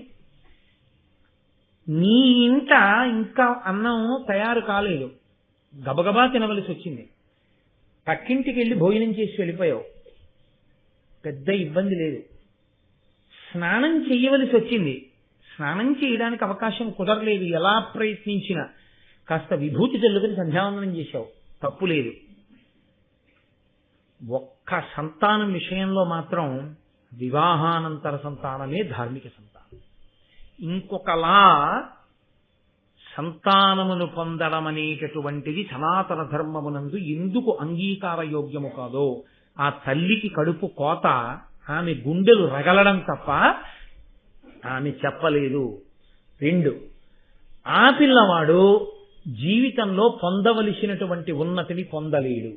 యథార్థంగా మీరు ఆలోచించండి, సుక్షత్రియుడు కర్ణుడు. ఎవరున్నారు చెప్పడానికి? ఈ మాట చెప్తుందా కుంతి వచ్చి సభలో? చెప్పదు. ఈ మాట చెప్తాడా సూర్యనారాయణమూర్తి వచ్చి సభలో? చెప్పడు. మరి కుంతి గురించే మాట్లాడతారేమండి మీరు, కర్ణుడి గురించి ఎందుకు మాట్లాడరు అని మీరు నన్ను అడగచ్చు. దేవతాస్వరూపంగా ఆయన పాత్ర అక్కడ వరకు అంతే. ఆ మంత్రం జపించింది, ఆ వరం ఇచ్చారు తప్ప అస్తమానం సాక్ష్యాలు చెప్పడానికి ఆయన వస్తానని ఆ మంత్రానికి ఫలితంగా లేదు. కాబట్టి ఆయన రాడు. అది మంత్ర ప్రభావంగా అక్కడ ఉండొచ్చు. నిజ జీవితంలో వర్తమానంలో కూడా ఇంతకన్నా ఇంకోలా ఉంటుందని మీరు అనుకోవడానికి వీలు. అందుకే చాలా జాగ్రత్త స్మా అని చెప్పి సనాతన ధర్మం కానీ మనకి కుటుంబంలో కానీ 1కి 10 మార్లు ఈ విషయంలో అంత జాగ్రత్త ఎందుకు చెప్తారంటే, ఈ దేశంలో వివాహపూర్వ శృంగారము సంతానము అభ్యున్నతికి హేతువులు కావు. ఇక్కడున్న వ్యవస్థ అటువంటి స్థితిని అంగీకరించదు. అందుకే ఈ సంస్కృతి ప్రపంచమంతటి చేత గౌరవింపబడింది తప్ప ఇటువంటి సంస్కృతిలో జన్మించినందుకు మనం సంతోషించాలి ఒక రకంగా. తప్ప నువ్వు తప్పు చేసి ఎవరి మీదో ఏదో చెప్పి వాళ్ళేదో చెప్పలేదు వీళ్ళేదో చేయలేదని అప్పుడు వాదన చేయడం వల్ల ఉపయోగం ఉండదు. కొన్ని చెయ్యకూడదంటే నేను మీతో ఇంకంతకన్నా పవిత్రోపమానం చెప్పడం కుదరదు కాబట్టి నేను అలా చెప్పాను. నీకు స్నానం చేయడం కుదరలేదు, విభూతి స్నానం చేసావు, తప్పు కాదు. నీకు నీ ఇంట అన్నం ఉడకలేదు, ఇంకా పక్కింటికి వెళ్ళి అన్నం తిన్నావు, తప్పు లేదు. అలా అన్నిటికీ అన్వయం చేయడం కుదరదు అంతే. అది అక్కడ వరకు తప్ప ఒక విషయంలో ప్రత్యేకించి నీ ఇంట తప్ప ఇంకొక ఇంట తప్పు, జీవితాంతం తప్పే. అది సనాతన ధర్మం యొక్క జీవం అక్కడ ఉంది. అంతకన్నా స్పష్టంగా చెప్పలేదు, మీరు పట్టుకోగలరు. ఇవన్నీ చిత్ర విచిత్రంగా కుమారాస్త్ర విద్యా ప్రదర్శనమునందు ప్రకటనమయ్యాయి. లేకపోతే అర్జునుడు కనపడకపోతే కుంతి ఈ స్పృహ తప్పడం ఏంటండి? కర్ణుడు కనపడుతున్నాడుగా, తన కొడుకేగా. ఈ కొడుకు చేతిలో కొడుకు ఏమైనా కొడుకు మిగిలాడు అనుకోవచ్చుగా. 5 పాండవులు ఉన్నారుగా. కాదు, అర్జునుడితో కూడిన 5 ఆవిడికి పాండవులు. అందుకే అమ్మా నేను అర్జునుడు అంటే ఆవిడ ఊరుకుంది. కర్ణుడు చచ్చిపోయాడు, ఊరుకుంది. ఒక్క తిలాతర్పణం కూడా లేకపోతే బయటపడి. కాబట్టి ఎంత లోతులను స్పృశిస్తోందో చూడండి భారతం. పైకి ఒకలా ఉంటుంది, లోపల ఎంత ధర్మాన్నో ప్రబోధం చేస్తూ ఉంటుంది. ఇప్పుడు అర్జునుడు ఆ చీకట్లో కమ్మిన తర్వాత పర్జన్యాస్త్రం వలన అతను వాయవ్యాస్త్రాన్ని ప్రయోగించాడు. ఆ వచ్చినటువంటి ప్రభంజనం లాంటి వాయువు ఈ మేఘములన్నింటినీ చెదరగొట్టేసి మళ్ళీ కాంతి వచ్చేసింది. ఆ కాంతిలో మళ్ళీ అర్జునుడు కనబడ్డాడు. కనబడగానే ఆవిడెంతో సంతోషించింది. కుంతీదేవి స్పృహ తప్పిపోయింది. కర్ణుడు ఉద్ధతితో ప్రవర్తిస్తున్నాడు. కర్ణుని విద్యా ప్రదర్శనము కేవలము విద్యా ప్రదర్శనం కాదు, అర్జునుడి మీద విద్యా ప్రదర్శనం. దీని పరిణామములు ఎలా ఉంటాయో తెలియదు. ఒకవేళ అర్జునుడు ఓడిపోతాడనో అర్జునుడు చనిపోతాడనో కాదు, గురువుగారి కాపాటి తెలుసు. కానీ తెలిసి ఒప్పుకుని కర్ణుడు చచ్చిపోయి అక్కడ పడిపోయాడు అనుకోండి, అప్పుడు కూడా విద్యా ప్రదర్శనం అన్నది విద్యా ప్రదర్శనానికి కట్టుబడకుండా అలా ఎలా అనుమతించారు ద్వంద్వ యుద్ధాన్ని అని అంటారని ద్రోణాచార్యుల వారు అంగీకరించి ఇది బాణం వెయ్యడానికి తప్పనిసరి పరిస్థితుల్లో ఆయన ఒప్పుకుని ఈ పర్జన్యాస్త్రాన్ని వేయడాన్ని అంగీకరించిన కృపాచార్యుల వారు గబగబా పరిగెత్తుకొచ్చాడు. ఆయన గురుస్థానంలోనే ఉన్నాడు. మరి ఆ మాటకొస్తే ద్రోణుడి కన్నా ముందు కృపాచార్యుల వారే గురువుగా ఉన్నాడు. పరిగెత్తుకొచ్చి కర్ణార్జునుల్ని విడదీసి ఆయన అన్నాడు, కురుకులజుండు పాండునకు కుంతికి పుత్రుడు రాజధర్మ బంధుర చరితుండు నీ వితనితోడ రణంబొనరించదేని విస్తరముగా నీదు వంశమును తల్లిని తండ్రిని చెప్పినం దొరయగుదేని నీకెదిరి దొర్బల శక్తి ఇతందు చూపెడన్. నువ్వు అర్జునుల్లా విద్యా ప్రదర్శనం చేస్తానంట లేదు, అర్జునుడి మీద నీ విద్యా ప్రదర్శనం చేస్తానంటావు. ఇప్పుడు ఈ ద్వంద్వ యుద్ధాన్ని మేము అంగీకరించాలంటే ఇది ఎంత తీవ్ర స్థాయికి వెడుతున్నా నేను చూస్తూ ఊరుకోవాలి అంటే అసలు నువ్వెవరో తెలియాలి. ఇతను పాండురాజు గారి యొక్క ధార్మికమైన కుమారుడు. ఇతను కుంతీదేవికి పాండురాజుకి జన్మించినవాడు. అర్జునుడు ఇంద్రాంశలో వచ్చినటువంటి వాడు. నువ్వెవరు? నువ్వు ఏ తల్లిదండ్రులకు జన్మించిన వాడివి? ఏది ఒకసారి చెప్పు నీ గురించి అని అడిగాడు. ఇంత కర్ణుడు బీలాపడి సిగ్గుపడిపోయి ఆయన తప్పు కాదు కానీ ఆయనకి ప్రతిబంధకం అయింది. నేను ఇంతకన్నా అనకూడదు కానండి, చిన్నతనంలో ఆదర్శాలు చెప్పడం బాగుంటుంది. తమ పిల్లల దాకా వచ్చేటప్పటికి ఎన్ని ఇబ్బందులు వస్తాయో తర్వాత ఆలోచించకపోతే, నీ ఆదర్శాలకి నీ పిల్లలు కాదు పాడవలసిన వాళ్ళు. వాళ్ళు సిగ్గుపడి, నాన్న నువ్వు చేసినటువంటి ధూర్తతనానికి, మీ ఇద్దరి ధూర్తతనానికి శిక్ష నేను అనుభవిస్తున్నాను సమాజంలో అని అన్ననాడు అప్పటికి నీకున్నటువంటి ఉద్రేకం చల్లారిపోతుంది. అప్పుడు నువ్వు సిగ్గుతో నీ బిడ్డల ముందు తలంచుకుని, నా బిడ్డలకి మార్గం చూపించలేకపోయిన, అభ్యున్నతిని ఇవ్వలేకపోయాను అని నువ్వు బాధపడినా, నువ్వు నీ బిడ్డలకు చేసిన అన్యాయాన్ని నువ్వు ఇక దిద్దలేవు. Marry in haste and repent at leisure. తొందరపడి పెళ్లి చేసుకుని జీవితాంతం విచారించవద్దు. శాస్త్రం మనకి తీర్పు చెప్తోంది. ఇప్పుడు ఆ కర్ణుడు చెప్పలేకపోయాడు ఎవరి తల్లిదండ్రులు. తెలియదా కర్ణుడికి ఆ పాట అమాయకుడా? ఆయన గ్రహించగలడు. ఆయనకి కుంతి సభలో ఉన్నది అని చూడడం కుదరదు. ఎందుకంటే అంతఃపుర స్త్రీగా గదిలో ఉంది, అందరి ఎదుట ఉన్నాడు తండ్రి. ఆయన వచ్చి నా కొడుకు అని చెప్పచ్చు, చెప్పడని తెలుసు. ఇది ఆనాడు కాదు, ఈనాడు కాదు, ఏనాటికి అంతే. నేను మన్నింపబడదను కాక, నేను వాస్తవం మాట్లాడుతున్నాను. వాస్తవాన్ని విడిచి మాట్లాడి లోకాన్ని పాడు చేయడం అయితే పిచ్చి పిచ్చి మాటలు మాట్లాడడానికి ఇంత పవిత్రమైన వేదిక మీద నేను కూర్చోక్కర్లేదు. ఆయన ఊరుకున్నాడంతే.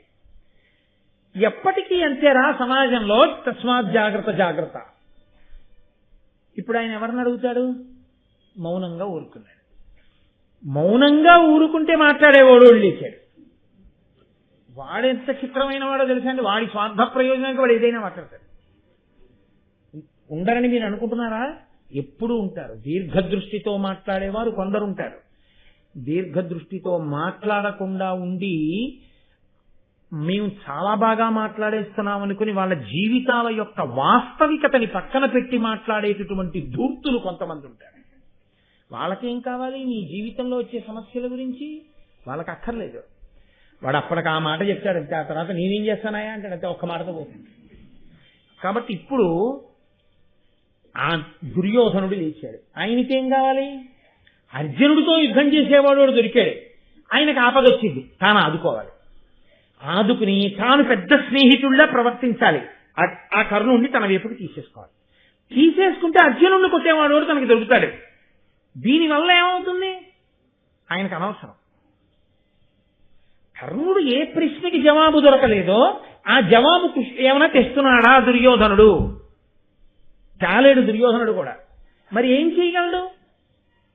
తన తప్పుడు సలహాలతో, తప్పుడు ప్రసంగాలతో సమస్యని మరింత జటిలం చేయగలడు, మరింత తప్పుత్రమ పట్టించగలడు. అదే కలిపురుష లక్షణం. పట్టించి ఏం చేశాడు? ఇక్కడ వేసుకున్న బీజాలు ఏమున్నాయో కుమారస్త్ర విద్యా ప్రదర్శనమనందు ఇదే కురుక్షేత్రానికి దారితీసింది, బలాలు విడిపోవడానికి కారణమైంది. ఆ కర్ణుడి దగ్గరికి దుర్యోధనుడు పరిగెత్తుకుంటూ వచ్చాడు. అర్జునుడు, ధర్మరాజు, భీముడు, నకులుడు, సహదేవుడు ద్రోణుడి దగ్గరికి వెళ్ళాడు. భీముడు, ద్రోణుడు, కృపాచార్యుడు పాండవుల దగ్గరికి వెళ్ళారు. 100 తమ్ముళ్లతో కూడినటువంటి దుర్యోధనుడు, శకుని కర్ణుడి దగ్గరికి వెళ్ళారు. అంటే రాబోయే కురుక్షేత్ర సంగ్రామానికి కావలసిన రీతిలో ధనుర్విద్యా ప్రదర్శనంలో ఎర్రగీత గీసేశారు. ఎవరిటో తెలిసిపోయింది. భీష్ముడు ఇటు చేరిపోయాడు, ద్రోణుడు ఇటు చేరిపోయాడు. యుద్ధంలో ఇటువైపుకి వచ్చినా ధర్మపక్షపాతం అటే ఉంది. ఆచార్య స్వరూపములైన వాళ్ళు, ధర్మం తెలుసున్న వాళ్ళు అటే చేరారు. కాబట్టి ఇటువైపు వాళ్ళు బలం పెరుగుతోందని కనపడినా అది నిలబడదు. ఇది నిశ్శబ్దంగా వాళ్ళు వచ్చి ఎవరి పక్కన ఎవరు చేరారో దాని వలన రాబోయే కురుక్షేత్రం యొక్క ఫలితాల్ని చెప్పేయడం అన్నయ్య గారి యొక్క చాతుర్యం. ఋషితుల్యుడు కదండి మహానుభావుడు. కాబట్టి ఇప్పుడు ఆ దుర్యోధనుడు అన్నాడు, కులము గలవాడు, శౌర్యము కలవాడును, అధిక సేవ కలవాడును, భూతలమున రాజను నామము విలసిల్లగా దాల్చు 3 విధముల పేరు మీద. ఆయన ఎవరి కొడుకు అని అడుగుతాయండి? ఆయన ఎవరు కొడుకు అంటే రాజు అన్న నామం ఎవరికి ఉందో తెలుసా? కులము కలవాడు, క్షత్రియుడిగా పుట్టినవాడు, శౌర్యము కలవాడు, శౌర్యం ఉన్నటువంటి వాడు, అధిక సేన కలవాడు, కోరినంత సైన్యం ఉన్నవాడు, భూతలమున రాజను నామము విలసిల్లగా తాల్చు 3 విధముల పేరు మీద. 3 రకాలుగాను రాజు అవుతాడు. కాబట్టి ఇతను ఎవరికి తల్లిదండ్రులో ఎందుకు అడిగినట్టు, క్షత్రియుడో కాదో అని అడగడానికి అడిగినట్టు. ఇతను రాజు చాలా అర్జునుడితో యుద్ధం చేయడానికి. అంటే ఇప్పుడు అతనికి కావలసింది ఏమిటంటే, నేను ఇలా చేయడం వల్ల ఈ ఇద్దరి మధ్య యుద్ధం, ద్వంద్వ యుద్ధం పెరిగిపోయి ఏదైనా జరిగితే, కర్ణుడు చచ్చిపోయాడు అనుకోండి, అక్కడికి వస్తాడనుకున్నవాడు పోయాడు. అర్జునుడు పోతే అమ్మ బాబోయ్, ఇంక అసలు దుర్యోధనాన్ని పట్టుకోగలమండి, అయిపోయిందంటే మహాభారతం. మన వాళ్ళు మాట అంటూ ఉంటారు చూడండి, ఓ దారం ముక్క విసురుదాం పర్వతానికి, వస్తే పర్వతం, పోతే దారం ముక్క. ఏంటి వెనకటికి ఓ తెలివైన వాడు స్నేహితుడిని పిలిచి, రే నీకు ఆకలేస్తుందా అని. అవును నాకు ఆకలేస్తుంది. నాకు ఆకలేస్తుంది, నువ్వు పని చెయ్యి, నువ్వు ఒక్క పావుషేరు వేయించిన శనగపప్పు పట్టరా, నేను ఒక పావుషేరు ఊక పట్టుకొస్తాను. ఊకెందుకురా అన్నాడు వాడు. అంటే ఈ ఊక నువ్వు తెచ్చిన శనగపప్పు కలుపుకుని సగం సగం పంచుకుని ఊదుకు తిన్నావు అన్నాడు. ఈయనన్నాడు, నువ్వు ఊక తేవడం ఎందుకు, కలిపి పంచుకోవడం ఎందుకన్నాడు. ఉత్తి వేయించిన శనగపప్పు తీసుకుని ఇలా నోట్లో పోసుకుంటే బాగుండదురా, అందంగా ఉండదు. అది చేతిలో పోసుకుని ఉప్పు అని ఊదుకు తింటే బాగుంటుంది. నువ్వు శనగపప్పు అట్లా, నేను ఊక అట్టుకొస్తాను. ఊక ఎక్కడైనా దొరుకుతుంది, పట్టుకెళ్ళి వచ్చి ఆరేడు ఎట్టుకొస్తాడు. ఈయన శనగపప్పు అట్లా రావాలట, కలుపు ఊదుకు తింటాడు. ఎంత తిరిగి చేతలు చూడండి. అలా ఏదో ఒకటి, ఆయన రాజు, అందుకని ఆయన రాజుని చేసి అర్జునుడి మీద వదిలేస్తే అనుకోండి కర్ణుడు పోతాడు.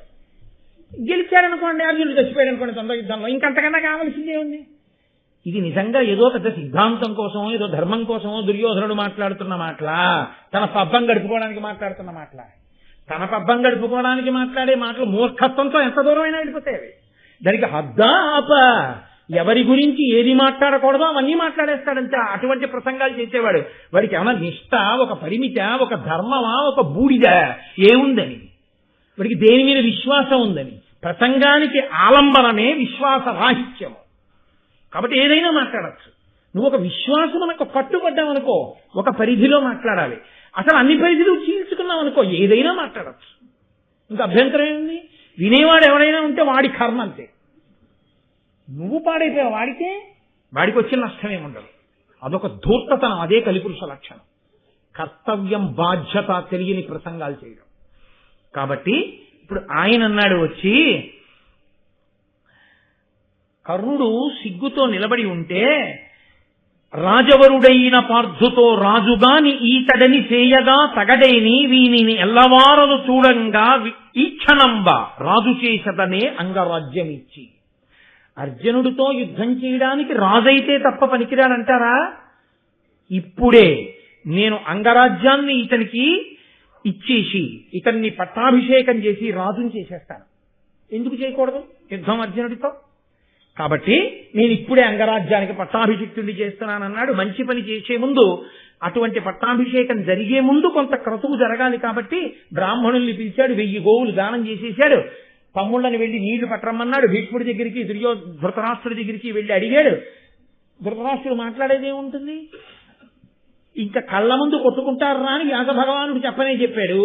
ఆ జలకలశ తెప్పించాడు, అభిషేకం చేసేశాడు, సింహాసనం ఒకటి వేసేశాడు, దాని మీద కూర్చోబెట్టేశాడు, దుర్యోధనుడికి రాజ్యం ఇచ్చేశానన్నాడు. దేనికి ఇచ్చేస్తున్నావు రాజ్యం? అతని పరిపాలనా యోగ్యత ఏమిటో, అతని గుణగణములు ఏమిటో, అతను ఎలా పరిపాలిస్తాడో, అతని స్వభావం ఏమిటో ఏమైనా తెలుసుకున్నావా? ఏమకపోతే అంగరాజ్య ప్రజలు పోతారు. ఇతను సరైన రాజు కాడనుకోండి, దుర్యోధనుడికి ఏమిటి? అంగరాజ్య ప్రజలు పోతారు. అతనికి కావలసింది కర్ణుడు రాజ్యం చేయడం కాదు, అతనికి కావలసింది ఇప్పుడు కర్ణుడు అర్జునుడి మీద కలియబడ్డం. ఇది కలిపురుష లక్షణం. రెచ్చగొట్టడం, స్వభావంగా ప్రసంగాలు చేయడం, అధర్మం వైపుకి. కాబట్టి తప్ప ధర్మ ప్రబోధం కోసం ప్రసంగం కాదు. కాబట్టి ఇప్పుడు ఏమైందంటే, నేను ఇతనికి అభిషేకం చేస్తున్నానన్నాడు, పట్టాభిషేకం చేసేశాడంతే. అంటే పిల్లలు అస్త్ర విద్యా ప్రదర్శనం చేస్తారు అన్నది ప్రకటన.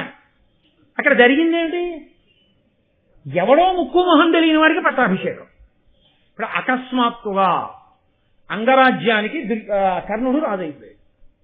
కర్ణుడు రాజైపోగానే ఆ దుర్యోధన కర్ణుల మధ్య దీనికి సదృశముగా మరి నేమి యొనత్తు నీకు ఇష్టం బనినన్ మానుగా నాతో చెలిమి మహీనుతముగా చేయుమిది ఇష్టము నాకు. ఆ కర్ణుడు అతను ధర్మం అన్న చట్రంలోకి ఇమడలేదు. ఆ అడిగిన ప్రశ్న, తను ప్రవేశించిన తీరు, తను విద్యా ప్రదర్శనం చేయడానికి ఎందుకున్న మార్గము, కృపాచార్యుడు వంటి పెద్దవారు ఎందుకు వచ్చి జోక్యం చేసుకున్నారో అతను ఆలోచించలేదు. నన్ను వీళ్ళు ప్రశ్న వేశారు, నన్ను వీళ్ళు ఆపారు, నన్ను వచ్చి దుర్యోధనుడు ఆదుకున్నాడు. ఉత్తర క్షణం యోగ్యతాయోగ్యతలు కూడా చూడకుండా వాళ్ళు యోగ్యత అడిగారు, ఈయన నా యోగ్యతాయోగ్యతలు చూడకుండా నన్ను యోగ్యుణ్ణి చేయడానికి రాజ్యమే ఇచ్చాడు. కాబట్టి నీకు నేనేమి ఇవ్వనని అడిగాడు. నువ్వు నాతో స్నేహం చేయి చాలన్నాడు దుర్యోధనుడు. నా ఊపిరున్నంత కాలం నీతోనే చెలినన్నాడు కర్ణుడు. అలా చెలిమి చెయ్యొచ్చా? అటువైపు గుణాలు ఉన్నాయో లేవో తెలియకుండా నీ బలాన్ని నువ్వు అలా ఇచ్చేయచ్చా? అది ఒకవేళ అధర్మమైనా, దుష్టుడైనా, దుర్మార్గుడైనా ఎప్పుడో నిన్ను ఎవరో ఏదో అడిగితే వచ్చి ఆదుకున్నాడని వెంటనే నువ్వు అతని పక్షాన చేరిపోయి ధర్మ వ్యతిరేకంగా ఇన్నాళ్లు పాఠం నేర్పిన ద్రోణుడికి, కృపుడికి, భీష్ముడికి ఎదురొట్టి నిలబడతావా నువ్వు? అది ఎంత ఎంత టెంపరితనంతో కూడిన ఆలోచన! ఇంత టెంపరితనం ఉన్నటువంటి వాడి దగ్గర అస్త్ర విద్యా నైపుణ్యం ఎలా ఉండనిస్తాడు ఈశ్వరుడు? అందుకే నరవర నీచే నాచే వరమడిగిన కర్ణు చేత వాసవి చేతం ధర చేత శల్యు చేతను అరయంగా కర్ణుడికి ఆర్గురి చేతను.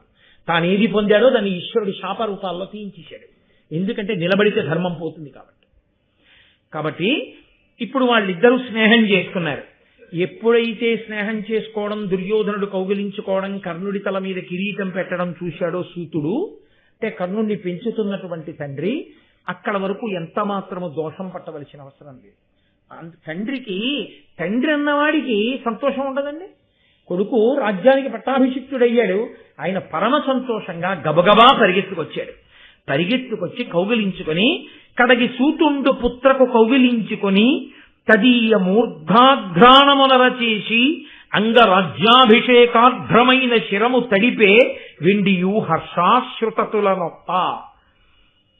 అప్పటికే దుర్యోధనుడి చేత పట్టాభిషేకంలో కర్ణుని యొక్క తల మీద పోయబడినటువంటి పవిత్ర జలముల వలన తడిసి ఉన్నటువంటి ఆ తలని ఆ సూతుడు గబగబా కౌగలించుకుని కొడుకు యొక్క తల ఉంచి ఆయన యొక్క మూర్ధన్య స్థానమునందు ఆఘ్రాణించి ముద్దిచ్చి కన్నుల నీటితో తడిసి ఉన్న తలని మళ్లీ తడిపాడు. అంటే అంత ఆనందాన్ని పొందాడు ఆనంద బాష్పాలతో సూతుడు.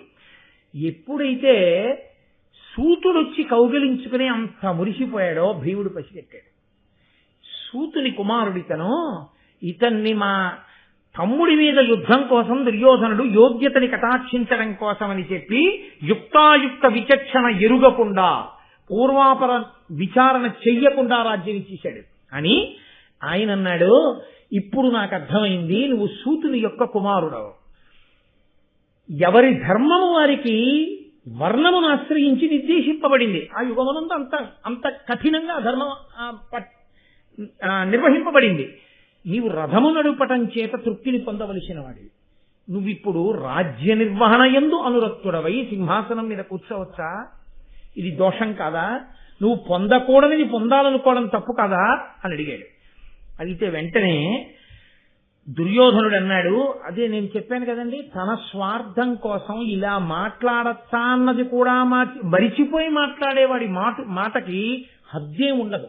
వాడు ఎంత దూరమైనా వెళ్ళిపోతాడు. ఎందుకంటే తాను నమ్మినది, తాను మాట్లాడుతున్నది నిజము అని మాట్లాడటమే తప్ప మన నమ్మకం కాదు, ధర్మం అనొకటి ఉంది, అది ప్రమాణం తప్ప ప్రమాణమును బట్టి మనం మాట్లాడాలి. కానీ మనం నమ్మిన దాన్ని బట్టి ప్రమాణాన్ని చేర్చి మాట్లాడకూడదు, అది దుస్తర్కం అవుతుంది అని వాడు విశ్వసించాడు. కాబట్టి దుర్యోధనుడు అన్నాడు, శూరుల జన్మంబు సురల జన్మంబును ఏరుల జన్మంబు ఎరుగనగునే ముగిచి దధీచి ఎమ్మున పుట్టదయ్యనే వాసవాయుధమైన వజ్రమదియు గాంగేయుడన మరి కార్తికేయుండన అగ్నేయుడన రౌద్రుడనగా శరవణోద్భవుండగు గుహుండుద్భవిల్లెడే శరస్తంభ జన్ముడు కాడె ధర్మవిదుడు కృపుడు ఘటసంభవుండు కాడె కీర్తిపరుడు వరుడు ద్రోణుండు విప్రుల వలన పుట్టరైదే సక్షత్రియుల్ ఘనులవనిగా గవ కడగి మీ జన్మములు ఇట్ల కావే వినగా. ఎంత దూరం వెళ్ళిపోయాడో తెలుసా అండి? ఎంతమంది పెద్దల వరకు వెళ్ళిపోయాడంటే, శూరుల జన్మంబు, శౌర్యమున్న వాళ్ళ జన్మాన్ని, దేవతల జన్మని, ఏరుల జన్మ, నదుల యొక్క జన్మని ప్రశ్న వేయకూడదు. దధీచి ఎముకలతో దేవేంద్రుడి యొక్క వజ్రాయుధం తయారైంది. ఎముకతో తయారైన వజ్రాయుధం కదా అని వజ్రాయుధానికి గొప్పతనం తగ్గిందా? లేకపోతే ఈ భీష్మాచార్యుడు ఎలా పుట్టాడు? ఈ భీష్ముడు శంతన మహారాజు గారికి గంగకి కలిపి పుట్టలేదా? లేకపోతే కార్తికేయుడు ఎలా పెట్టాడు? సుబ్రహ్మణ్యుడు పరమశివుడి యొక్క వీర్యం స్ఖలనమైతే అది అగ్నిహోత్రము చేత భరింపబడితే, గంగలో విడవబడితే, శ్రవణ పదంలో విడవబడితే సుబ్రహ్మణ్యుడు పుట్టలేదా? అంటే ఇవన్నీ ఎంతంత ధార్మికములో తెలియనివాడా దుర్యోధనుడు? తెలియనివాడు కాడు. కర్ణుడి పట్ల మాట్లాడినట్టుగా మాట్లాడి, ఇది లోకంలో ఎప్పటికీ ఉంటుంది, తన ప్రయోజనం నెరవేర్చుకోవడం కోసం అవతలవాడు ఎంత తప్పుడు పని చేశాడని తనకి తెలుసున్నా తాను మాత్రం వెనకేసుకొచ్చి మాట్లాడుతుండడం. అలాంటి పాండిత్యాలు కలునిలోని శారదయువోలే అన్నారు పోతన గారు. పనికి మాలిన పాండిత్యాలు, దుర్మార్గుడైన వాడికి అబ్బిన పాండిత్యం అది. ఏ ఋషి దాన్ని రచించాడో ఆ ఋషి హృదయంలో చూసి పలికిన పలుకులే ఉన్నాయో అవి పవిత్రమైన పలుకులు. కాబట్టి అర్థం లేని రీతిలో పెద్దల యొక్క జన్మలన్నీ ప్రశ్న చేస్తున్నాడు. అలా పుట్టలేదా సుబ్రహ్మణ్యుడు? అంతవరకు ఎందుకయ్యా? రెల్లు పొదలలో పుట్టలేదా ఈ కృపాచార్యుడు? కలశలోంచి పుట్టలేదా ద్రోణాచార్యుడు? ఇంకా అంతవరకు ఎందుకయ్యా? పరశురాముడి చేతిలో క్షత్రియులందరూ మరణిస్తే బ్రాహ్మణుల వలన క్షత్రియులు పుట్టలేదా? మళ్ళీ క్షత్రియ వంశాలు పుట్టలేదా? అంతవరకు ఎందుకు? మీరు పుట్టలేదా దేవతల యొక్క వరంతో? కాబట్టి కులమని అడుగుతావే, క్షత్రియుడా అని అడుగుతావే, తల్లిదండ్రులు ఎవరని అడుగుతావే? ఇదిగో ఇచ్చేసా రాజ్యం, చెయ్యి యుద్ధం అన్నాడు. ఇప్పుడు చిత్రం ఏంటంటే ఇంతమంది పెద్దలని అధిక్షేపించి మాట్లాడుతుంటే వాళ్ళ జన్మల వెనక ఉన్నటువంటి మర్మమేమో, ఎంత ధర్మమో, ఎందుకు పుట్టారో, కలిపురుషుని యొక్క లక్షణం అంటే ఎంత ఉద్ధతితో ఉంటుందో ప్రసంగం వినడానికి, అది ఎంత సొంపుగా ఉన్నట్టుంటుందో. నిజమే కదా అని ఆది పర్వం మొదటి నుంచి వినకపోతే ఈ ఒక్క పద్యం చాలు పాడు చేసేదండి కదండి. దుర్యోధన వాక్యం ఎందుకు నిజం కాదు అన్నట్లు అనిపిస్తుంది ముందు నుంచి వినకపోతే, ముందు నుంచి చదవకపోతే. ఎంత ప్రమాదకరంగా తీసుకొచ్చాడో చూడండి సన్నివేశాన్ని. ఇప్పుడు ఇంతమంది పెద్దలు పనికి మాలిన వాళ్ళు, తనొక్కడు చేసిందే చాలా పనికొచ్చేటటువంటి పని. ఇందులో ఎక్కడైనా ధర్మం చట్టంలోకి ఇమడుతుందా? మీరు అడిగిన కొద్దీ రెచ్చిపోవడం అంటారే, అలా రెచ్చిపోతాడు. దీనికి పరిష్కారం ఈశ్వరుడు ఎక్కడ చెప్పాడో తెలుసా అండి? సూర్యాస్తమయం అయిపోయింది. సూర్యాస్తమయం అయ్యాక యుద్ధం చేయకూడదు. ఈశ్వరుడు తెరదించాడు. ఇంకింతకన్నా వీడి నోట అటువంటి ప్రసంగం చేయించకూడదు. ఇంతమంది పెద్దల యొక్క జన్మ అధిక్షేపింపబడకూడదు. వీడు కలి అంశలో పుట్టినవాడు కాబట్టి వీడి కోరిక తీరకూడదు. ఇప్పుడు నేను అంగరాజ్య పట్టాభిషేకం చేశానని యుద్ధం మొదలవకూడదు. కాబట్టి ఈ అంగరాజు యొక్క నమ్మకంతో వీడు కురుక్షేత్రానికి వెళ్ళాలి. ఈలోగా వీడు ఇంకా పాపులందరినీ చేరతీయాలి. వీడిని బాగా చేరదీయడానికి సమయం ఇస్తే వీడు పాపులందరినీ వీడు ఆకర్షిస్తాడు, పుణ్యాత్ములందరినీ ధర్మరాజు ఆకర్షిస్తాడు. ఇద్దరు వెళ్ళి కురుక్షేత్రంలో నించుంటారు. ఇప్పుడు ఎందుకు? ఇక్కడి నుంచి కురుక్షేత్రం వరకు వాయిదా. కురుక్షేత్రంలో నిలబడ్డ తర్వాత ఇక మళ్ళీ ఆకర్షించడానికి పాపులు మిగలకుండా దుర్యోధనుడు లాగేస్తాడు.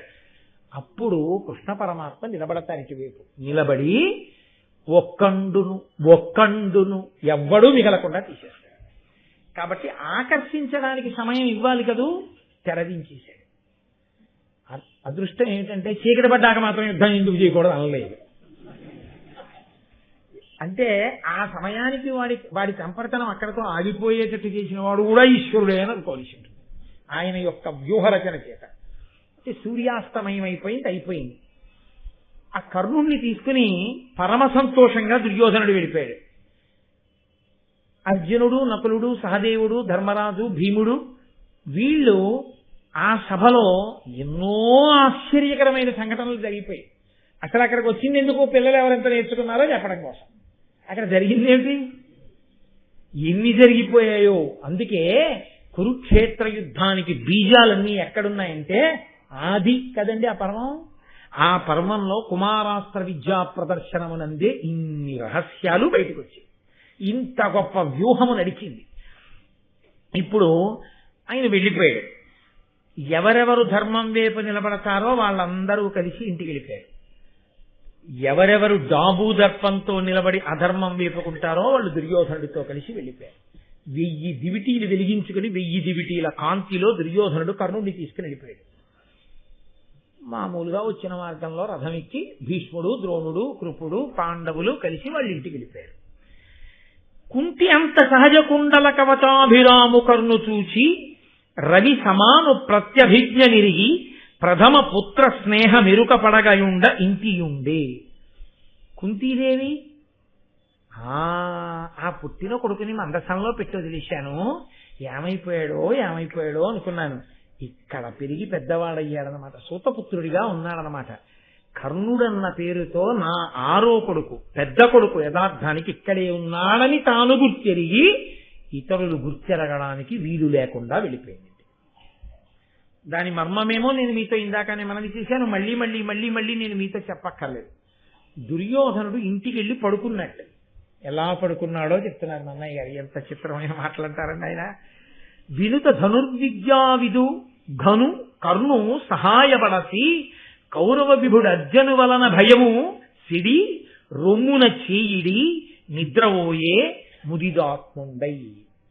ఆ రోజు రాత్రి దుర్యోధనుడు పడుకున్నప్పుడు గుండెల మీద చెయ్యేసి పడుకున్నట్టుగా. మన వాళ్ళు అంటుంటారు తెలుగులో ఇది ఒక గొప్ప సామెత, గుండెల మీద చెయ్యేసి పడుకున్నాడండి ఆయన అంటారు. గుండెల మీద చెయ్యేసి పడుకుంటే పడుకోపోతే ధైర్యం లేనట్టేంటి కాదు. గుండెల మీద చెయ్యేసి పడుకోవడం అంటే ఏమిటో తెలుసా అండి? నాకేమీ భయం లేదనుకోవడం, తన ఊహ కందినంత మేర.